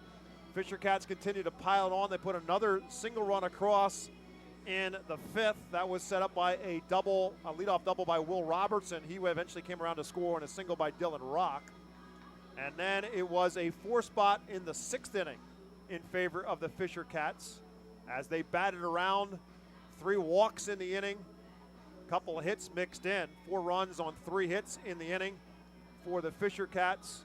And then the long ball for New Hampshire, a 2-run home run for Trevor Schwecke in the 7th, and then the 3-run home run by Damiano Palmigiani in the 9th added to the scoring for the Fisher Cats. For Reading, their offense came on 2 single blows, one by Drew Ellis in the 5th, and a solo home run as well from Carlos De La Cruz in the 8th. That was their only run production of the day. Pitching the story of the game, Parker Schultz was excellent for the Fisher Cats. He'll get the win, his first of the season. He went 6 complete in this one and surrendered only 4 hits in his time on the mound, only walked 1 and struck out 5 in the path to picking up his first victory of the season. For Reading, on the other hand, they used 7 different pitchers. This was designed to be a bullpen game for the Phils to begin with Adam Leverett getting the start today. He was only able to go an inning and 2/3, gave up 2 hits, 4 runs, 2 of them earned, a couple of walks, but everybody who came in surrendered a walk. 11 different walks surrendered by the Fightins pitchers today. So when it was all said and done for New Hampshire, they had 13 hits and 11 walks to go along with it. And so for the Fisher Cats, it was a pretty easy day when it's all said and done. So again, the good news is it's only game 1 of 6, and the Phils will be back in action tomorrow night against the Fisher Cats. Again, 6:45 is game 2 of this 6-game homestand. And again, the Phils will be here and back here at the ballpark right up and through Sunday, Mother's Day. Friday and Saturday will both feature fireworks. Mother's Day on Sunday, women receive a pink Our Phils hat, and fans get to run the bases after the game is over with. Great tickets remain for all Our Phils games, and if you're interested, call 610-370-BALL or order online at ourphils.com. Parker Schultz will get the win. He is 1-3. Adam Leverett gets the loss. His first decision of the season goes in the loss column. There was no save.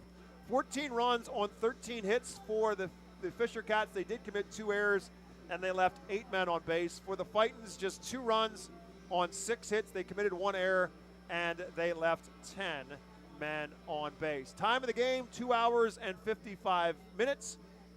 7,452, the largest home date on the schedule for the Fightins this season. That's the largest crowd of the season watching baseball here in the morning game. Great crowd on hand and a great day of baseball in terms of the weather. The weather looks good for the rest of the series. Let's hope the baseball turns out to be as good as well. The Fisher Cats are now 14-13 on the season.